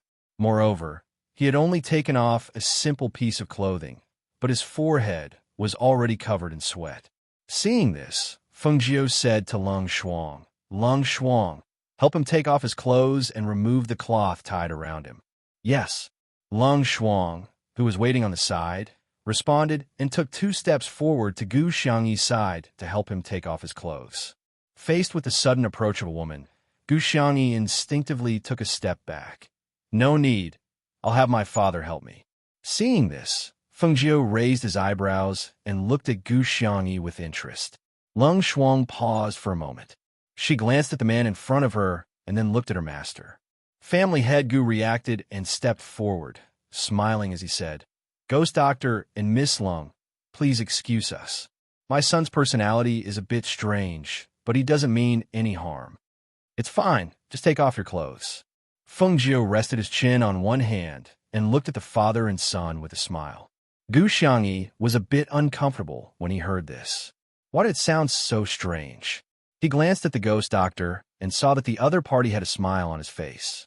His gaze carried a hint of playfulness as he stared at him, while the black-clothed woman called Lung Shuang had a cold expression on her face. She walked back to the side and stood silently. He couldn't help but find it strange that there was a young man behind the Ghost Doctor. Why didn't she ask that young man to help her take off his clothes and remove the cloth from his wound? Instead, she asked the woman in black. He really couldn't understand what kind of person the ghost doctor was. Her actions and actions didn't seem like a normal person's. As his clothes were removed and the cloth on his wound, a rotten smell even stronger than before, which made Gu Xiangyi felt a bit embarrassed. Feng Jiu, who smelled the odor, raised her eyebrows. She stared at the wound and stood up. The wound was between the right arm and the shoulder. The festering area was the size of a palm, and the shoulder bone was faintly visible. The situation was very serious. What surprised Feng Jiu was that this person could still maintain a calm expression with such an injury on his body. This person was not simple. How did you get this wound? How did you get hurt? She asked, looking at Gu Xiangyi's resolute face and calm expression. Gu Xiangyi paused for a moment, then said, I encountered a volcanic eruption in the volcanic forest and was scalded by the lava spewing out. Chapter 1997. Gu Xiangyi's eyes flashed as she glanced at Feng Jiu, asking, Ghost Doctor, you don't know about the volcano forest? I don't know. I just came here not long ago. She shook her head and said, The volcano forest is the forest that most people go there to train. However, there's a large volcano in the depths that erupts every 3 months. Although it is dangerous when it erupts, precious materials will be ejected from the underground rock ores when the volcano erupts. Due to the special materials contained in the magma, it can even melt the ground, let alone human skin and flesh. My injury was only splashed by some small rock ores at that time, but after I used medicine, it didn't have any effect, causing the wound to worsen. Hearing this, Feng Jiu nodded, then said to the two, The wound is already worsened to the bone. If it isn't treated as soon as possible, losing your hand is a small matter, but it is very likely that you will lose your life as well. She looked at Gu Xiangyi and said, If you hadn't been taking medicinal pills to suppress the internal fire in your body, the internal fire caused by the wound would be enough to cause the poisonous fire to attack your heart. Hearing this, the hearts of the father and son moved. It was indeed because she had been taking medicinal pills to suppress the poisonous fire. Because the wound was festering and inflamed, the poisonous fire couldn't come out and was forced into the body. If it wasn't for those medicinal pills, she wouldn't have been able to live until now. And as far as they knew, no one who had been scalded by the volcano's magma had survived. They had come here to give it a try. After all, a glimmer of hope was always a glimmer of life. Please save me, Ghost Doctor. Patriarch Gu hurriedly said. Feng Jiu smiled and said, Patriarch Gu should know the rules here. I know, in addition to the medicine order, you also need the corresponding gold coins and 3 500-year-old spiritual herbs. I've already brought them. Patriarch Gu hurriedly said, taking out 3 500-year-old spiritual herbs from his space. Unexpectedly, Feng Jiu looked at the 3 spiritual herbs and shook his head. Although these 3 spiritual herbs are 500-year-old, they are not what I need, nor are they necessary to treat your son's injury. So these 3 spiritual herbs are of no use to me. Patriarch Gu's face paled when he heard this. He looked at Feng Jiu, then at Gu Xiangyi, not knowing what to do for a moment. These spiritual herbs were from his family's collection. There were very few 500-year-old spiritual herbs, and they had been collected with great difficulty. Now, they weren't the spiritual herbs he needed then. Gu Xiangyi heard this and frowned. He looked at Feng Jiu and asked, Ghost Doctor, are you sure you can treat my injury? Of course. Feng Jiu nodded with a smile. Doctor, what are your conditions? As long as I can do it, I won't. Patriarch Gu reacted when he heard his son's words. He looked at Feng Jiu and said, As long as the Ghost Doctor can save my son, our Gu family will not forget this great kindness. If you have any requests in the future, we will not refuse. Feng Jiu shook his head and looked at Gu Xiangyi with a smile. No need to be so serious. I just need you to do something for me. Hearing this, the father and son of the Gu family were slightly surprised and asked, What is it?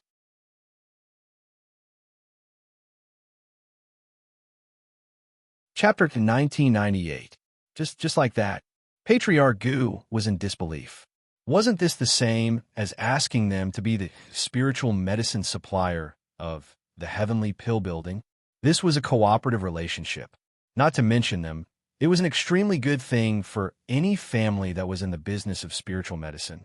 However, what surprised them even more was that it only took her half a day to find out that they were in the business of medicinal herbs. When they thought of the 3 500-year-old spiritual medicines that he had just taken out, they couldn't help but blush. Although those 3 500-year-old spiritual medicines were hard to come by and were part of their collection, for a medicinal family like the Gu clan, it wasn't difficult to obtain such aged spiritual medicines. All they needed was time. However, the other party didn't care about it, and instead threw out such an opportunity for cooperation, which made him feel that he was a little narrow-minded.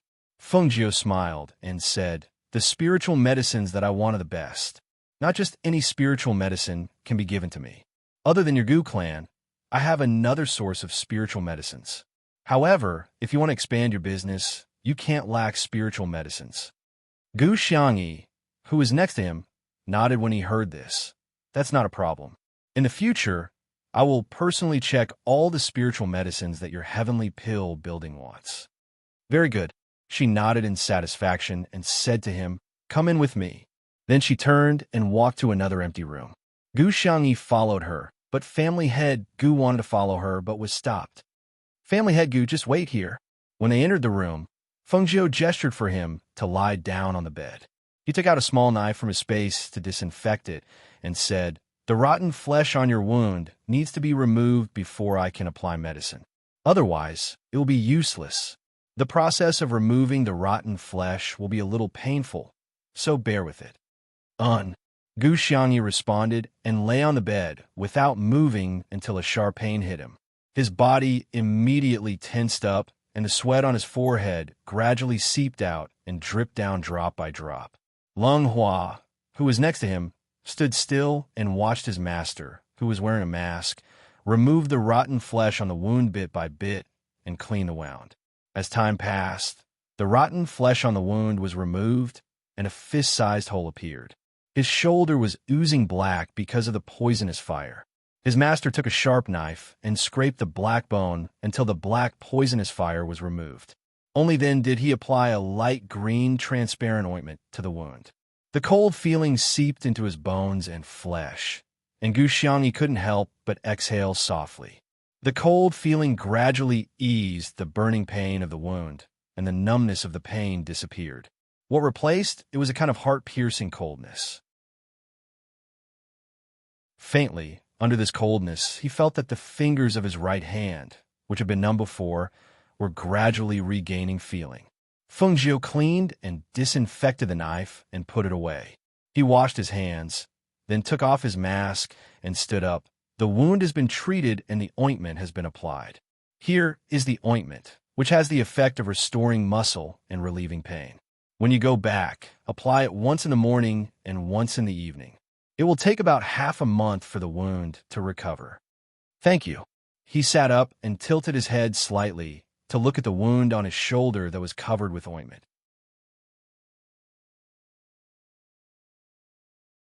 Chapter 1999. When Gu Xiangyi walked out after bandaging her wound, she happened to hear her father ask the ghost doctor why she wanted to cooperate with them. Hearing this, his footsteps paused. Indeed, he didn't understand why she wanted to cooperate with them. Feng Jiu smiled when he heard this and said, "Naturally, it's because she values your Gu family's integrity and credibility." Hearing this, Master Gu looked at her deeply. "Thank you for thinking so highly of us, Ghost Doctor. Don't worry, my Gu family won't let you down." Feng Jiu nodded slightly. "Then let's find another time to talk about the cooperation." "Okay." Master Gu looked at his son who walked out and saw that his face was paler than before. He stepped forward and came to his side. "Xiangyi, how do you feel?" "I'm fine, father," Gu Xiangyi said and looked at Feng Jiu. "Ghost Doctor, we'll visit again another day." Feng Jiu smiled and then looked at Lung Hua. "Send the two of them off for me." Master Gu, this way please." He made a gesture of invitation and led them out. "Goodbye," the two said and turned to leave. Not long after, Lung Hua came back, Master, they've left. Feng nodded and saw Luo Yu walk in. Master, there's news. What news? It's about the Han Rong that Master asked us to investigate. There's news about him, Luo Yu said. Luo Yu said. Seeing the smile on his master's face disappear, he said in a deep voice, he has indeed entered the devil path. Moreover, this subordinate has received news that he will soon go to the volcano forest to collect some natural volcanic material. If you want to take his life, this is a good opportunity. Since his master returned, he had secretly investigated Han Rong's news, and he only received this news today. Han Rong caused the Feng family to suffer so much. He believed that his master would never let him go after knowing this news. Volcano forest? Ha! She chuckled, but there was no trace of a smile in her eyes. She walked step by step in the courtyard. After a long while, she instructed, Lung Hua, when the time comes, you can talk to them about the cooperation with the Gu clan. You guys keep an eye on the Heavenly Pill building. At present, ordinary people won't provoke us. I'll make a trip to the fire forest. When the time comes, leave the fire phoenix behind to guard it. Hearing this, they couldn't help but look at each other. Luo Yu asked, Master, why don't you just let us go? We have also seen his portrait and recognized that Han Rong. If we go, wouldn't it be better for Master to stay here?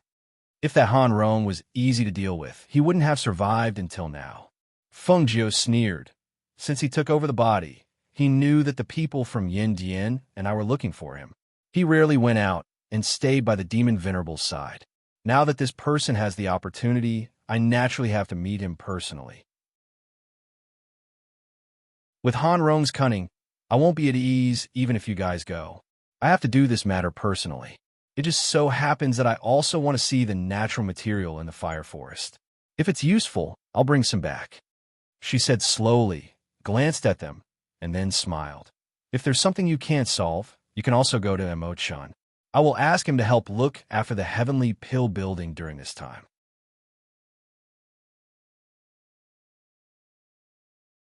Chapter 2000. No need. It's more convenient for me to move on my own. Moreover, Mo-chan is like a moving luminous pearl. Wherever he goes, he'll be dazzling. If I let him follow me, wouldn't I be asking for trouble? She gently smiled. With Mo-chan's appearance and aura, how could it be easy to hide? But they still wanted to say something, but they were stopped. All right, I know what you're worried about. Don't worry. It's not like it's the first time I've been outside by myself. She waved her hand, indicating that they didn't need to say anything more. She then said to Luo Yu, organize the information for me. Give it to me later. Yes, Luo Yu replied, then turned and left. If someone comes to ask for pills or medicine while I'm gone, you guys deal with it. If you can't deal with it, then wait for me to come back. Feng Jiu said to Du Fan and Lung Hua. Yes, the two of them replied. After giving her instructions, she went up to the pavilion and took out the transportation scroll from her space. Looking at it, she found the landmark of the Fire Mountain Forest and couldn't help but smile. This thing really is a treasure. It can be said that you can come and go as you please. She softly said. She couldn't help but feel her heart skip a beat. She wondered if there were any places outside of the sea on it. Thus, she carefully looked at it. She found that there were no landmarks outside of the sea on the transportation scroll. Instead, there were places like the Phoenix Dynasty. There's no place outside of the sea, but there's the Phoenix Dynasty.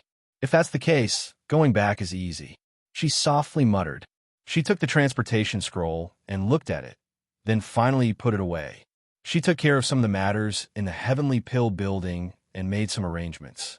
When it was evening, Luo Yu brought the information he had prepared to her. She gave him some instructions, then returned to the Feng Manor. She had someone send a message to the Nailan family the next day, telling him to come to the Feng Manor. The next morning, Mo-chan arrived at the Feng Manor.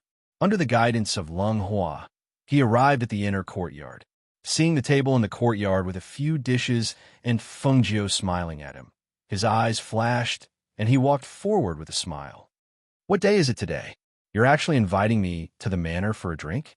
Didn't I say I was going to treat you to a drink? These are all my treasures. Feng Jiu smiled and poured him a glass of wine. At the same time, he joked, Don't worry, My wine won't get you drunk after 3 glasses. You can drink it without worry. Hearing this, Imo-chan laughed. He lifted his robe and sat down at the table. Then, he said, "You'd better be straightforward. If you don't make things clear to me first, I won't be able to drink to my heart's content." Feng smiled and said, "It's not a big deal. I'm just going out for a while, so I wanted to tell you to help me take care of the Heavenly Pill building." "Oh, you're going out? Where are you going?" He was a little surprised. Xinyuan Mose had only left for a few days. Why was she going out? "I'm going to the fire forest to deal with some matters." She raised her wine glass and took a sip. "I'll leave in a few days. Are you planning to go alone?" He frowned slightly. "What is it that you can't let your subordinates handle? You have to go alone? If you're going alone, you should bring some people. If something happens to you while you're out alone, how will I explain it to that petty man?"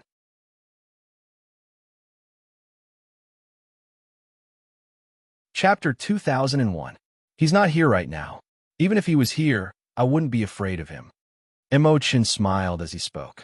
He also picked up his wine cup and took a sip. The wine was mellow in his mouth, and a mouthful of spiritual energy flowed through his body.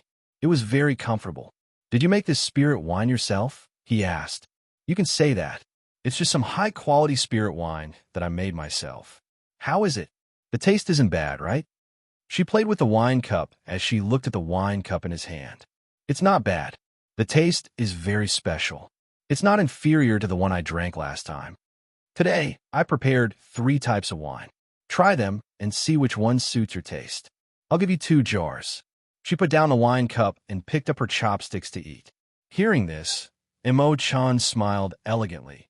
"You want me to help you look after the Heavenly Pill building, so you're giving me wine? That's a bit too much. In any case, we've known each other for a long time. That's because I want to see you. I'm not willing to give it to anyone else." As Feng spoke, he smiled and narrowed his eyes. Today, these dishes were specially prepared by the kitchen. This wine was also specially prepared. "Even if you're not busy, you should help me. Don't you think it's better if I go with you?" He looked at her, and his handsome face was serious. The danger in the Fire Mountain Forest is something you can't estimate. If you go alone, I won't feel at ease. Feng smiled. "Compared to this, just help me look after the Heavenly Pill building. I don't have many friends here. The only one I can trust and have the ability to do this is you." Hearing her say this, Imo-chan helplessly smiled. "It seems that you've made up your mind. No matter what I say, you won't change your mind. Since that's the case, I won't say anything more. You should be careful when you go to the Fire Mountain Forest." "Oh, I know. Come, let's drink." She poured wine for him and said, "After drinking this wine, try another type of wine. The taste is completely different from this one." In the courtyard, the 2 drank wine and ate while chatting. On this day, Imo-chan stayed in the Feng Manor until evening before preparing to leave. "All right, it's getting late. I'll head back first." Imo-chan rubbed his forehead and stood up. His body was slightly wobbly as he shook his head and said with a smile, "You said this wine wouldn't get you drunk. You've been drinking from morning till now. It's already a miracle that you're not drunk yet." Feng didn't move from his seat. He held his slightly red cheeks with one hand and smiled at the swaying figure. He shouted outside, "Lung Shuang? Lung Shuang?" "Master." Lung Shuang walked in from outside the courtyard, glanced at the 2 people in the courtyard, then came to Feng side. "Go and prepare a bowl of hangover soup for him." Feng waved his hand as he spoke. His expression didn't look like he was drunk. It was just that his face was slightly red because he had drunk quite a bit of wine.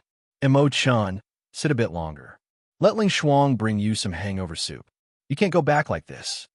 She smiled and gestured for him to sit while saying, "With your alcohol tolerance, let me tell you, in the future, don't compete with Zay in drinking. You're not his opponent."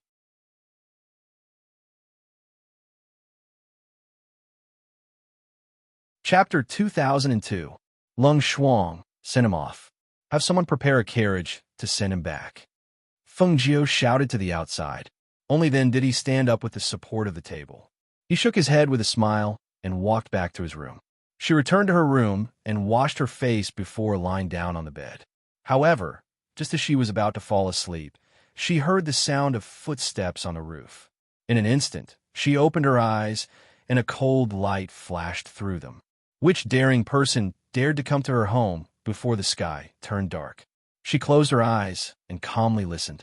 From the sound of the footsteps, she could tell that there was only one person's footsteps. Did they come to scout the area?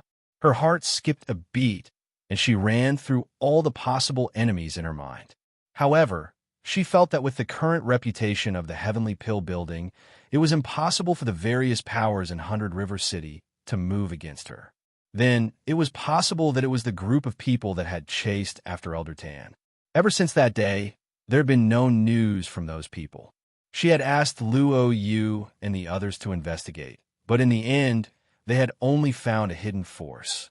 Those people had not made any moves, so she thought that this matter should have come to an end.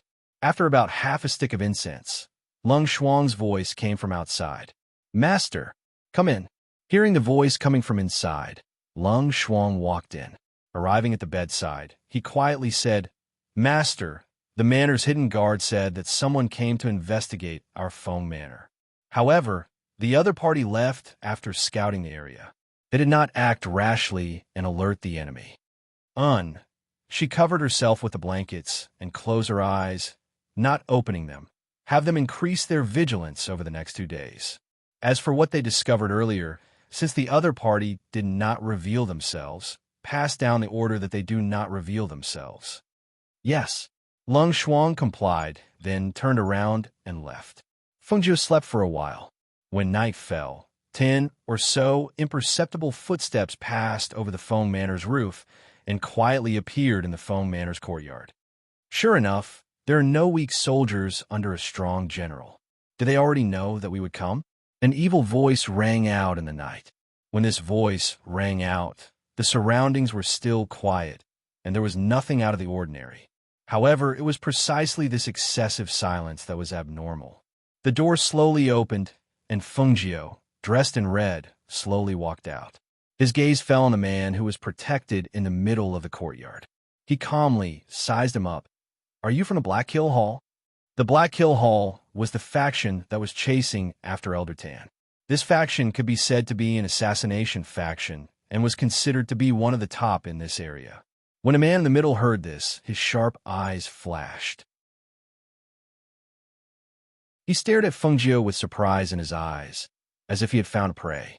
I didn't expect the ghost doctor not only have excellent medical skills, but also have good investigative skills. You found out that we are from the Black Hill Hall in such a short time. Are you the hall master of the Black Hill Hall? She furrowed her brows slightly, somewhat displeased that the other party was staring at her, as if she was his prey. Clearly, this person did not have this bit of awareness at all. On the contrary, he did not conceal his naked ambition at all.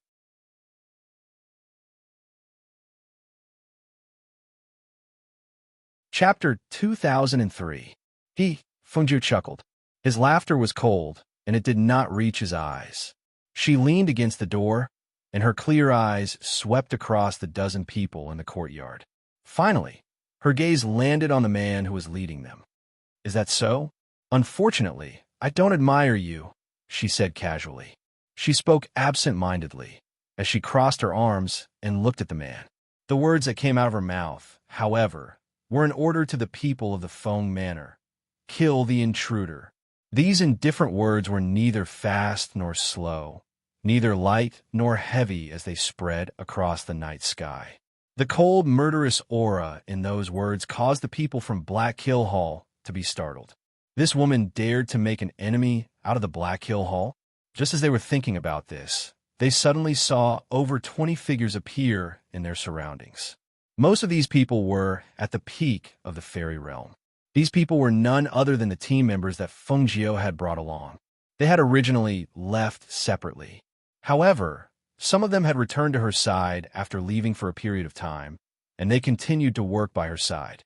This was because, for these loose cultivators, as long as it was something that they recognized, anywhere could be their home, and anywhere could be their final destination. Thus, when Fengjiu gave the order, they instantly attacked the people in the courtyard. They had been trained to be tough and had outstanding fighting abilities. They knew where the weakest part of a person's body was, and when they attacked, they went straight for their opponent's fatal spot. Sharp sword energy filled the air with killing intent. The people from the Black Hill Hall were besieged by over 20 people, and they were besieged by over 20 fairy realm powerhouses. This caused the faces of the people from the Black Hill Hall to change slightly, and they quickly reacted. In response to Fengjiu's order to kill, the Black Hill Hall's master only curled up the corners of his mouth and laughed. His burning gaze was filled with determination as he stared at the enchanting woman in red in front of him. As expected, you're to my liking. I'll definitely take you. Huh, with just you? Fengjiu laughed coldly. His hand swept past his waist, and the Qing Feng sword appeared. A green light mixed with a sharp air current formed a cold sword energy that attacked the hall master. That's right, I'll do it. He narrowed his eyes and stared at her with interest. Originally, I was only here to take a look, but I've changed my mind. I'll kidnap you tonight. As he spoke, he gathered spirit energy in his hand and used it to block Fengjiu's sword qi. He dodged to the side and took a step forward, arriving at Fengjiu's side. Beauties are common, but such a charming beauty is rare. Ghost Doctor, don't you think so? He stretched out his finger to touch Fengjiu's chin. However, before he could touch Fengjiu's chin, he saw a green light flash past, and he felt a sharp pain in his arm. Yes, he grunted and quickly retreated a few steps. He tilted his head slightly and looked at the wound on his arm caused by the Qing Feng sword. His gaze swept over to Fengjiu. Fengjiu raised his chin slightly and met the hall master's gaze. His tone was cold and mocking. Why don't you take a mirror and look at your toad-like appearance? Even if you dare to speak, I don't dare to listen. The hall master's face stiffened when he heard this. He stared at her with a gloomy expression. You have a sharp tongue. Wait until you've fallen into my hands before we talk about it again.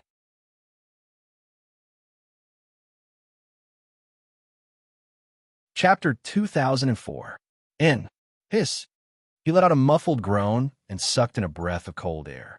His legs were instantly clamped together, and his face was flushed red as he quickly retreated. He pointed at Fengjiu in disbelief. You are not a woman. He gritted his teeth and pointed at her. The important part between his legs had been fiercely kicked, and it was so painful that his legs were trembling. He never thought that this peerless woman with an outstanding temperament would actually kick a man's most vulnerable part the moment she fought with him. Such a crude kick, yet it was used so cleanly and nimbly. That kick came too quickly, and he had no chance to avoid it. Hiss! He sucked in another breath of air and clamped his legs together. If it wasn't for the fact that he couldn't do such a vulgar action in front of so many people, he would have used both hands to check if his family jewels had been broken. Fengjiu sneered, and her gaze swept between his legs. With a smile that wasn't a smile, she said, Don't forget that I am the Ghost Doctor. Do you think that my kick would be so casual?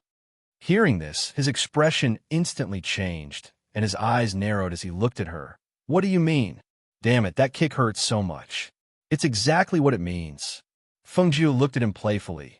Your thoughts are impure, and your eyes are filled with evil thoughts. I will break your evil root. I believe it will be very interesting for you. His heart jumped. He didn't know if it was the effect of her words, or if the original kick was as he said, but at this moment, he felt that the most vulnerable part between his legs was faintly numb. His heart couldn't help but sink, and he reached out to attack her. Then this sovereign will take you back. If I don't get it up, you will also have to suffer. In your dreams. Fengjiu turned the long sword in her hand, and sword qi shot out again. The green sword qi was like a sharp blade as it attacked the hall master. There were only a dozen or so people from the Black Hill Hall. They did not expect that other than the people from the Heavenly Dan building, there would be so many people guarding the place. They were caught off guard for a moment, especially when they saw that their master was gradually at a disadvantage in the fight with the Ghost Doctor. In addition, when they thought of the peak stage immortal expert who had been killed by the Ghost Doctor some time ago and saw the ruthlessness of these people tonight, the more they fought, the more frightened they became. All of them were injured, and the smell of blood also spread in the air. Bang! Feng Jiu spun and kicked the black kill hall master several meters away. He hit the wall and fell to the ground, spitting out a mouthful of blood. Pooh! He spat out a mouthful of blood and stood up with the help of the wall. Looking at the people coming out again, he gritted his teeth and stared at the dazzling woman in red. Feng Jiu, just wait and see. Retreat. With a single order, the 10 or so people retreated in a sorry state. Feng Jiu sheathed his Qing Feng sword and watched them leave with narrowed eyes. He did not pursue them. Ghost Doctor? How are you? Are you hurt? Hui Lang and Ying brought people quickly to Feng Jiu's side and asked. I'm fine. Feng Jiu shook his head, looked at them, and said with some surprise, Why are you here? Didn't I tell you to go to the Hall of Hell to deal with things?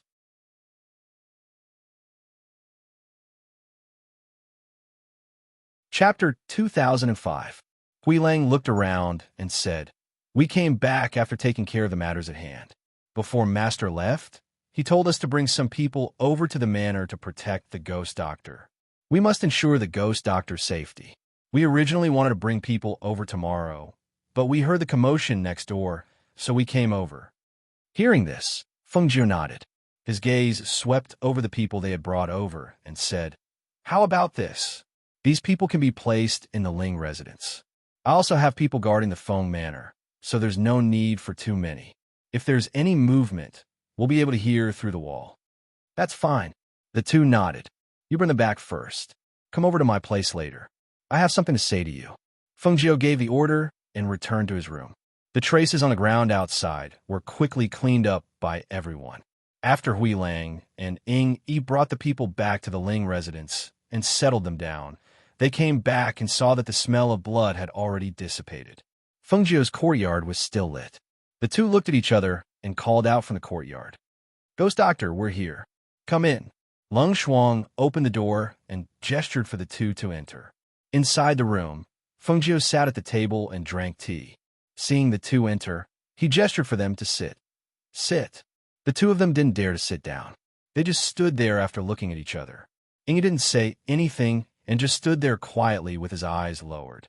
Grey Wolf smiled and asked, Ghost Doctor, do you have any orders? In a few days, I will be going out. When the time comes, you and Lung Shuang will guard these two manors. Wait. Before she could finish speaking, she heard Hui Lang cry out. What? Ghost Doctor, you're going out? Where are you going? For how long? You don't plan on bringing us along? If Master finds out, we won't be able to handle the consequences. He also looked up at Feng Jiu and said, Madam, Master has ordered us to protect you. If Madam wants to go out, you don't have to bring Hui Lang, but please bring this subordinate with you.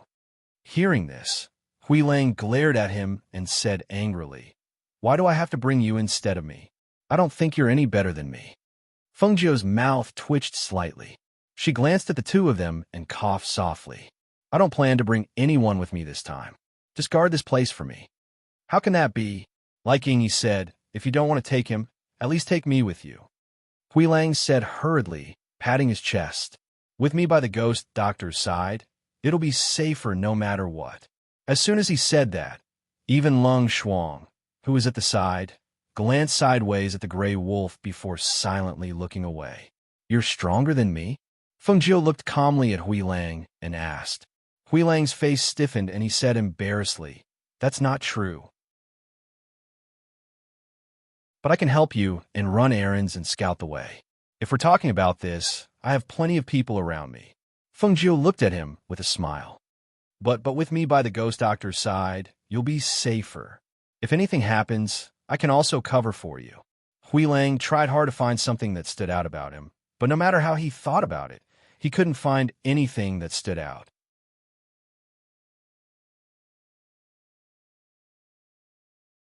Chapter 2006. Feng Jiu drank a cup of tea and slowly said, I have already arranged this matter. I just wanted to tell you so that you won't panic when you can't find me. I have already taken care of the matters of the Heavenly Pill building. You just need to take care of the matters your master gave you and the safety of the Feng Manor and Ling Manor. Seeing that she had already decided, Ying paused for a moment, then asked, Then where is Madam going? How long will this trip take? Will it be dangerous? They could choose not to go, but they still needed to know. Otherwise, if their master asked about it in the future, wouldn't they not be able to say anything? When I returned, I had people inquire about Han Rong. I recently found out that he will be going to Fire Mountain Forest. My main target this time is him. Feng Jiu's voice was cold. She played with the teacup in her hand and slowly said, "As long as I take care of him, I will naturally return." Han Rong? Hearing this name, Hui Lang and Ying Yi frowned slightly. The two of them looked at each other without batting an eyelid. Of course, they were not unfamiliar with Han Rong. However, the Han Rong who had been possessed was very unfamiliar to them. Last time, the ghost doctor had said that she had received news of him outside, but because the location was not suitable, she did not appear to take his life. Later, she wanted to find him, but there was no news. Now that she had news of him, she naturally would not let it go. Speaking of which, it was because of Han Rong that the Phoenix dynasty was destroyed. It was also because of Han Rong that the ghost doctor's family experienced a life and death separation. Not only that, even when their master was being pressured by several countries and surrounded by experts, it was all because of Han Rong. This Han Rong was once someone by their master's side, but now he was causing trouble again and again. Their master was not here right now. If he was here, he would definitely personally take care of this matter. "Madam, Han Rong is a cunning person. It will not be easy to deal with him. Also, he recognizes you. If you are not careful and are discovered by him, Madam's safety." He looked at her with a bit of worry. He was very clear that Han Rong wanted nothing more than to tear Madam apart. "It is because he is not easy to deal with that I have decided to personally make a trip. This time, no matter who goes, I will not be at ease," Feng Jiu said slowly and said, "This time, I will definitely not let him return alive." Her eyes turned cold. When she thought of that damned Han Rong, a fire burned in her heart. If it wasn't for him, that little Fengye wouldn't have died so miserably. Until now, he was still hiding it from his grandmother. Although her grandfather did not say anything, she knew that little Fengye's death was a huge blow to him. He was afraid that her grandmother would be worried, so he tried his best to hide the grief in his heart. After explaining some things to them, Feng Jiu said, "The people tonight are from the Black Hill Hall. The Black Hill Hall master is injured and will not come again in a short period of time. However, you must be vigilant. When I leave, I will leave the Fire Phoenix behind to guard. In addition, I have also told Mo Chun to take care of this place and the Heavenly Pill House. If there is anything that cannot be solved, you can ask him for help." "Yes, we understand." They nodded in response. After she finished instructing them on other matters, the two of them left. Back at the Ling residence, Hui Lang scratched his head and looked at Ying. "Are we really letting the ghost doctor go alone? She did not even bring the Fire Phoenix. Can she do it? That Han Rong is not easy to deal with."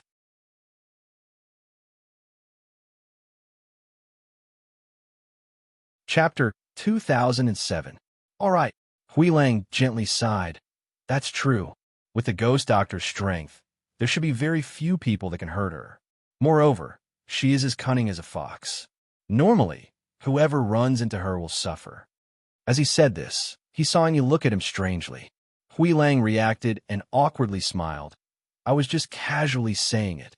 No matter how cunning the ghost doctor was, it was not something they could discuss. Fortunately, his master was not here. Otherwise, if he had heard it, he would have suffered again."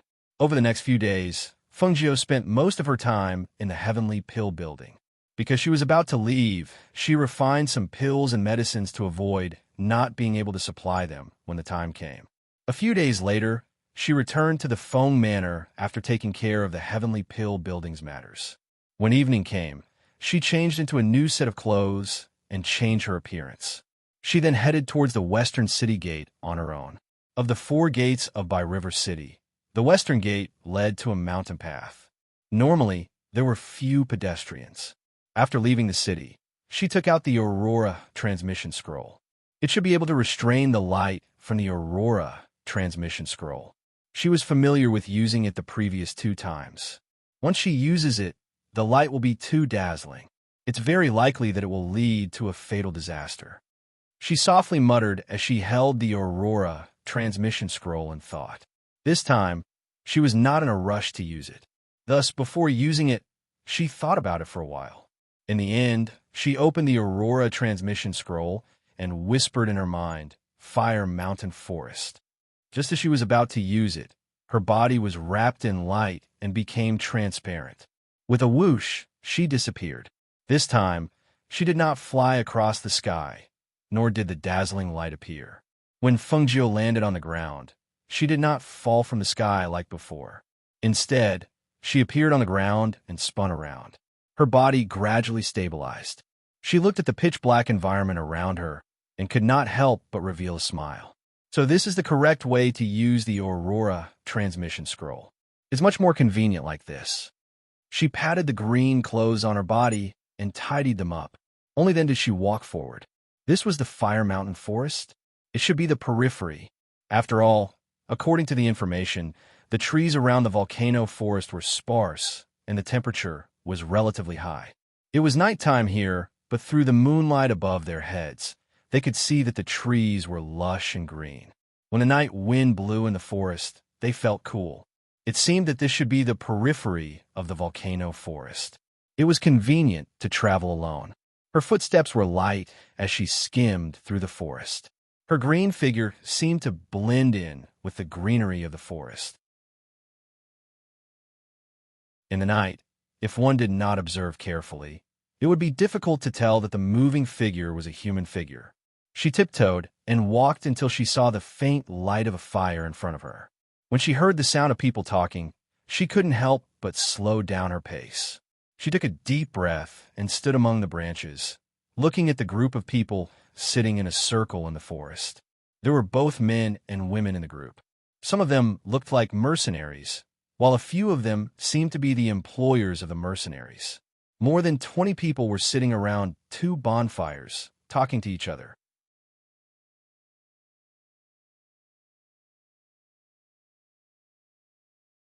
Chapter 2008. Eldest senior brother. Master asked us to look for the Fires Park stone. However, my father said that it's extremely rare and will only appear when the volcano erupts. Although we have hired mercenaries to escort us, I still feel that this trip will be dangerous. I'm worried that we won't be able to leave once we enter, one of the women said softly with a worried expression. Among the few people, the older man said warmly, "Don't worry. Just treat this as an experience. It's not our first time going out for an experience, so don't think too much." Hearing that, another woman said, "But why didn't Master come with us to such a dangerous place? If there's any accident, then?" The few of them fell silent for a moment. Their master had ordered them to go down the mountain to look for a material called the Fires Park stone in the volcano forest. Other than giving them some self-defense items, there was no elder to lead them. It was because of this that they hired a group of mercenaries to travel with them after some discussion. The mercenaries smiled and said, "Everyone, don't worry too much. We're still in the periphery of the volcano forest. Even if there's any danger, it'll be after we enter the inner circle. However, if you feel that it's dangerous, you can come out after a trip to the inner circle. You don't have to wait for the volcano eruption that happens once every 3 months. Moreover, there might be some Fires Park stones in the inner circle. After all, no one could say that they've collected all the Fires Park stones every time the volcano erupts. Don't you think so?" Hearing the words from below, Fengjiu's eyes flickered and an idea formed in her mind. If she entered the forest alone, she would have to find the way. Moreover, if she really met Han Rong, she might as well mix in with the other groups. This way, even if he was on guard, he wouldn't think that she would join another group. With this thought, she started to think about the people below. The 6 young men and women looked like they were from a sect. If she wanted to mix in with them, it shouldn't be difficult. Her eyes flickered and her mind spun quickly. She was prepared to think of a way to travel with these people. However, what method should she use? A thought flashed through her mind, and a smile bloomed on her lips. She looked at the people below with an inexplicable smile. As the sky gradually brightened, those people gradually extinguished the fire and continued on their way. Behind them, Fengjiu followed unhurriedly, waiting for the right time. After following them for 2 days in the forest and entering the inner region, she finally got the opportunity she had been waiting for. "Oh, So your family has come out to experience. Since we are all going to the volcano, why don't we travel together? Seeing that there were 30 to 40 people on the other side, and that there were elders leading the group who were stronger than them, they wanted to team up with them. At least the journey would be safer. Seeing that they were disciples of one of the four great sects, the Nebula Immortal sect, the clan member also had the intention to befriend them. That's good too. No matter what, it's relatively safer to travel together.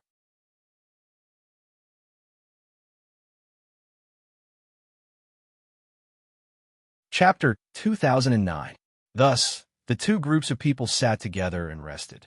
Some of them went to the nearby water source to get some water. A green figure naturally blended in with them. Is the water ready? I hunted a wild boar. Let's go back and roast it. Fengjiu was dragging a wild boar that weighed about 100 jin as she spoke to the group of people who were filling the water. The group of people looked at the young man and saw that he had a simple and honest smile on his face. The young man didn't have a strong physique, but he was still dragging a wild boar. They stepped forward and said, "Come, let me help. We've already filled the water. Brother, how did you hunt such a big wild boar?" "I can't accept big brother calling me brother. You could just call me Xiaojiu." She grinned and scratched her head with a simple and honest smile. "I was just lucky. This wild boar was already injured when it was caught. Otherwise, I wouldn't have been able to catch it so easily." "Xiaojiu, that's easy to remember," the man said with a smile as he picked up the wild boar that Fengjiu had placed on the ground. "Big brother, how should I address you?" she asked with a smile as she looked at the young man with a strong physique. "My surname is Chai. I'm a side-branch disciple of the Chai family. I came out to train this time. You can just call me Big Brother Chai," the young man said as he turned to Fengjiu and said, "Let's go back. We're already in the inner area. Next time, don't go too far to hunt for wild animals. It'll be dangerous." Hearing this, Fengjiu smiled and narrowed her eyes. "Thank you, Big Brother Chai, for reminding me. I'll remember it." She followed beside him and laughed as they walked back. When a group of people who were resting saw that they had returned with a wild boar, they couldn't help but be surprised. The middle-aged man who was leading the group from the Chai family looked at the young man and asked, "Where did you get this wild boar?" Wild boars were very rare in this area. They hadn't seen a single one along the way. "I didn't hunt it. It was Xiaojiu." As the young man spoke, he patted Fengjiu's shoulder and said to the middle-aged man, "Second uncle, let's prepare the wild boar and roast it. You can rest for a while." The middle-aged man glanced at the honest-looking young man in green before revealing a smile. "All right, then you can go." He gestured to the young man and woman before him. However, at this moment, Fengjiu walked over and smiled at one of the men. "Brother Fan, can you come with me to pick up some branches?" The young man who was called was startled. He looked at the simple and honest youth in green and said, "Sure." He stood up and smiled at the others. Then, he walked with Fengjiu into the forest. "You're Xiaojiu?" Fan Ishio tilted his head and looked at Fengjiu. "Yes, Big Brother Fan, just call me Xiaojiu." She smiled and squinted her eyes as she picked up some dry branches in the forest. When she saw that there were dry branches on the trees, she would jump up and break them off. As the two chatted, they picked up some branches and walked back.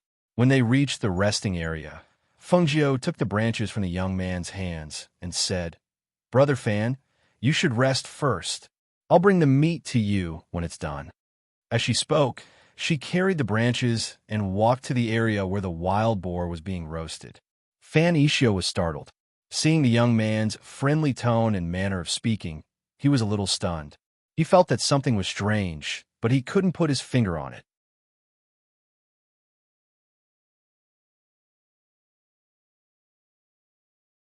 Chapter 2010. Thank you. Fan Ishio took a sip and looked at the green-robed young man, who was busy roasting the meat. The second master of the Chai family, who was sitting opposite him, followed his gaze and looked at the green-robed young man. He smiled and said, "Xiaojiu's character is quite likable. He's honest and honest." "That's right." Fan Ishio smiled and nodded. After he looked away, he started to talk about the Fires Park stone with the second master of the Chai family. On the other side, Fengjiu was roasting the meat on behalf of the Chai family. and she quickly got along well with them. She called them big brother and sister, which made them very happy, so they took extra care of her. The roasted meat is here. Come and try it. It's freshly roasted, and it tastes really good. Fengjiu brought them some roasted meat, then ran back to the roasted pig to help. For a moment, the forest was filled with the rich aroma of roasted meat, as well as the laughter of the crowd. After eating the roasted meat, the second master of the Chai family said, "It's time to go. We can't stay here for too long." "All right." Fan Ishio nodded and said something to the crowd. He then followed the Chai family's team into the forest. Fengjiu, who was in the team, was next to the young man. The two of them talked and laughed along the way. They weren't at the back of the team, nor were they at the front. Instead, they were walking in the middle. Suddenly, the team in front of them stopped. The second master of the Chai family made a gesture, and the crowd surrounded them vigilantly. At the same time, they put their hands on their weapons and were ready to attack at any time.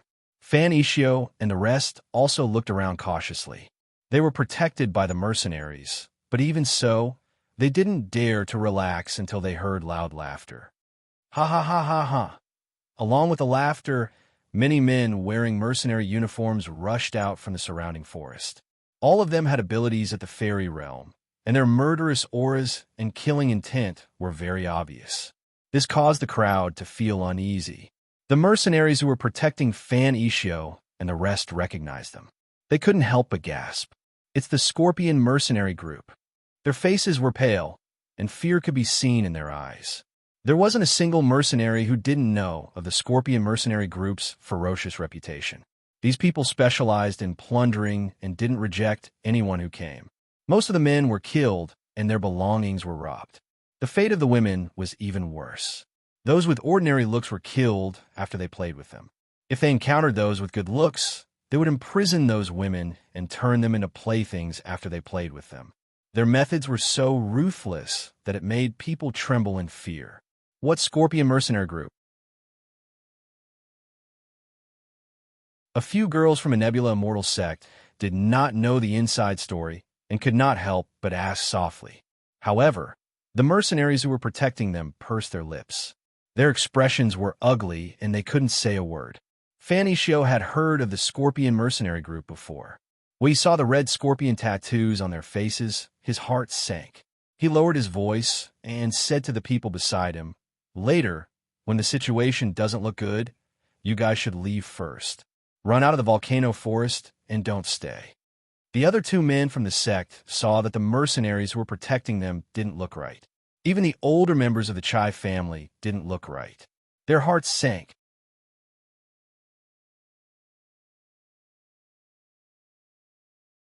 Chapter 2011. The people from the Chai family looked at the people who had appeared. There were 50 to 60 people in the Scorpion mercenary group, and most of them were at the fairy realm. They were mercenaries who specialized in looting, and their methods were ferocious. Their combat power was shocking. If they fought, they would suffer heavy casualties. Most importantly, the Scorpion mercenary group was even more cruel to women. Many of the younger generations of the Chai family were accompanying them on this trip. If they fell into their hands, they would suffer a fate worse than death. He thought for a moment, then walked forward and cupped his hands. "Sir, we don't mean to offend you. If you let us leave safely, we are willing to leave some of our belongings behind." Hearing this, the people in the Scorpion mercenary group raised their heads and laughed out loud. "Leave some belongings behind. Ha ha, old thing, are you muddle-headed? We don't want all of your belongings and those delicate beauties, and we let you leave just for some of your belongings? Ha ha. If that's the case, how can the Scorpion mercenary group survive in this volcanic forest?" Fengjiu, who was also protected in the middle, looked at the situation in front of her. She also saw that the second Master Chai was trying to make peace and seek a chance of survival. Her gaze shifted, and she quietly tugged at the young man beside her, who looked vigilant and worried. "Xiaojio, are you afraid?" Chai Feng glanced at the young man beside him and said in a low voice, "When the time comes, just watch. If you really can't defeat them, leave with your senior sisters first." Hearing this, Fengjiu smiled and tugged at him, indicating for him to lower his head. Chai Feng glanced ahead and saw that the second master was discussing with those people. He lowered his head and leaned closer to the young man. "What's the matter? Tell me." "Brother Chai, do you think we have a chance of winning if we fight?" Feng Jiu asked. Chai Feng shook his head solemnly. "No chance. If we fight, I'm afraid we will suffer heavy casualties. The other party is a mercenary group with combat experience, and most of our people have just come out of train. If we really fight, I'm afraid I have an idea. Are you willing to do as I say?" She whispered. Seeing his doubtful gaze, she added, "Maybe my method can save everyone's lives." Hearing this, Chai Feng's eyes lit up. There was determination in his eyes. "Tell me, as long as I can save everyone, even if I have to sacrifice my life, I will not hesitate." Feng Jiu smiled and whispered in his ear. He handed him another bag and looked at him quietly. "Success or failure depends on you." Although Chai Feng had his doubts and did not know if this plan would work, he really did not have any other ideas at the moment. Moreover, he could tell that the other party would not let them off so easily. He nodded at Feng Jiu, took a deep breath, and clenched the thing in his hand tightly. Right at this moment, the leader of the Scorpion mercenaries laughed arrogantly. "Kill the man, capture the woman, and bring her back to reward our brothers." "Yes." "Ha!" The people behind the Scorpion mercenaries replied loudly. Looking at the beautiful women who were protected in the middle, they laughed excitedly, and their voices contained undisguised impatience.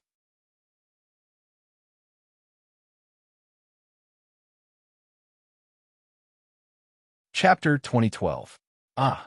A voice filled with panic and fear suddenly rang out.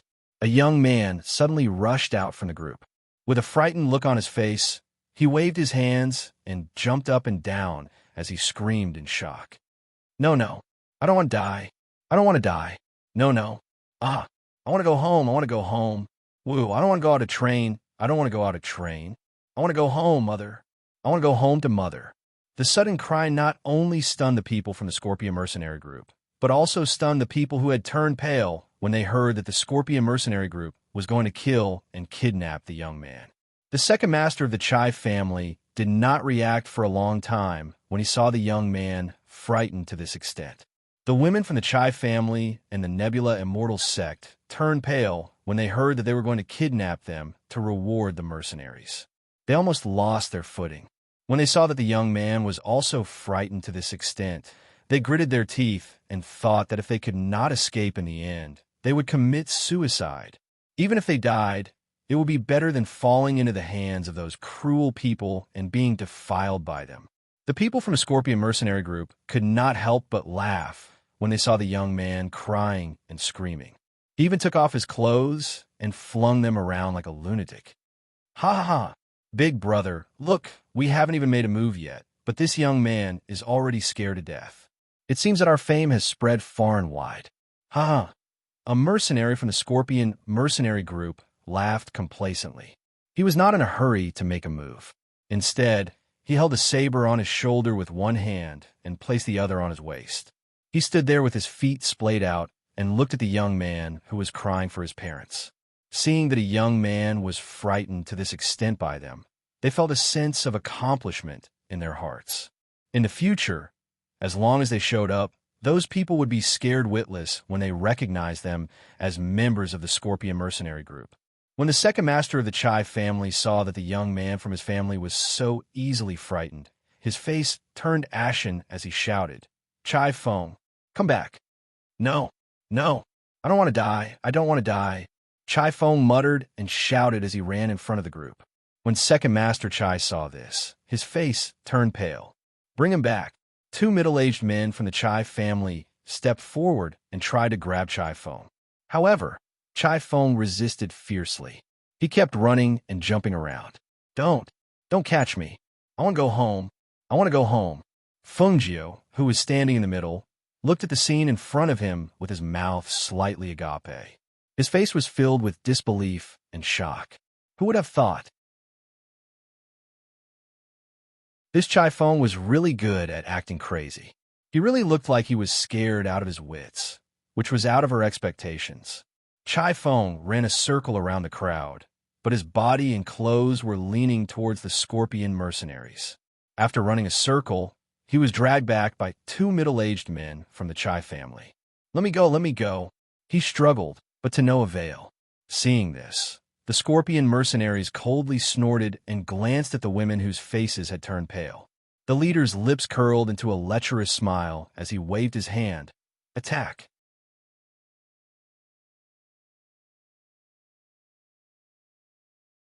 Chapter 2013. Whether it was the people from the Chai family, the people from the Nebula Immortal sect, or the accompanying mercenaries, they all attacked the people from the Scorpion mercenary group in an instant. At the same time, Fan Ishio from the Nebula Immortal sect shouted to the three junior sisters behind him, "Follow the people from the Chai family and leave first." Eldest senior brother. Although the three of them were experienced, they had never experienced such a situation where they would fight over a disagreement. At this time, the three of them were so frightened that they were at a loss. They could only retreat with the people from the Chai family. However, the people from the Scorpion mercenary group had surrounded them. Even if they wanted to escape, there was nowhere for them to go. Fengjiu also helped. She calculated the time. From the moment those people inhaled the medicine to the moment they activated the spiritual aura in their bodies, the medicine should have taken effect soon. Sure enough, just as the situation became more dangerous, some of the people from the Scorpion mercenary group staggered.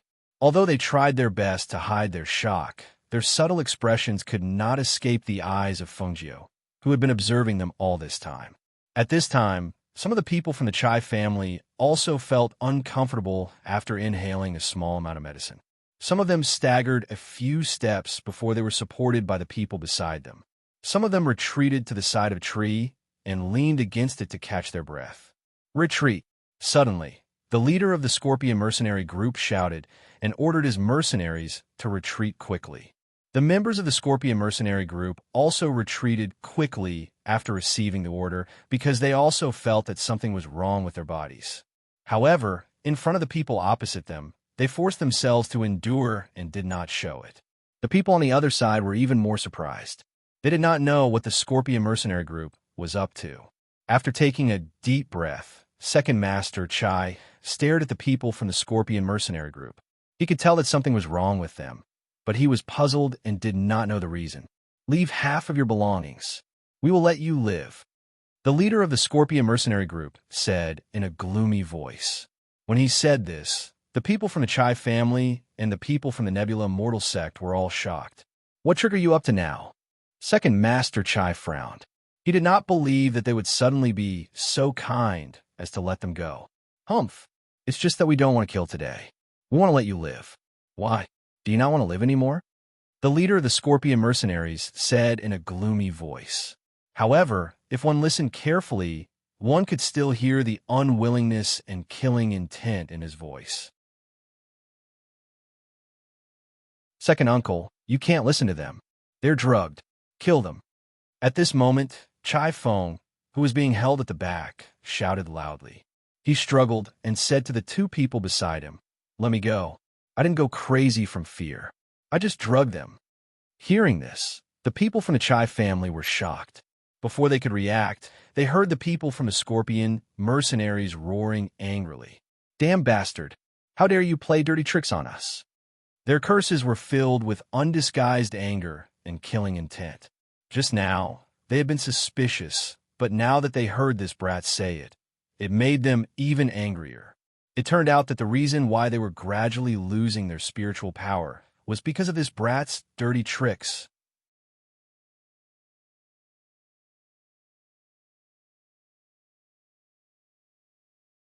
Chapter 2014. He felt that their fighting strength was becoming weaker as they progressed.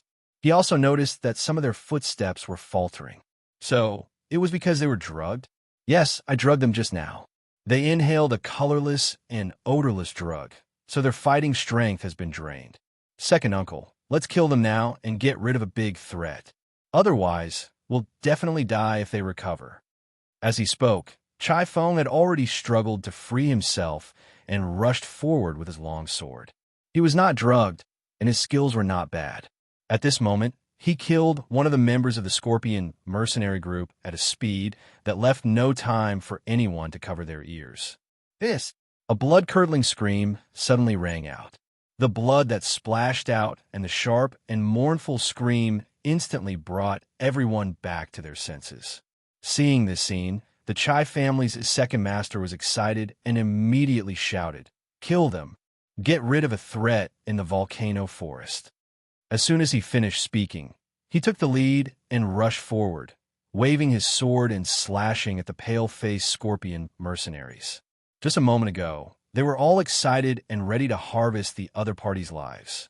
Now, the tables had turned. The reversal of the situation at the critical moment of life and death made everyone excited and exhilarated. At this moment, they had no fear, only murderous intent. They only wanted to kill the Scorpion mercenaries in front of them.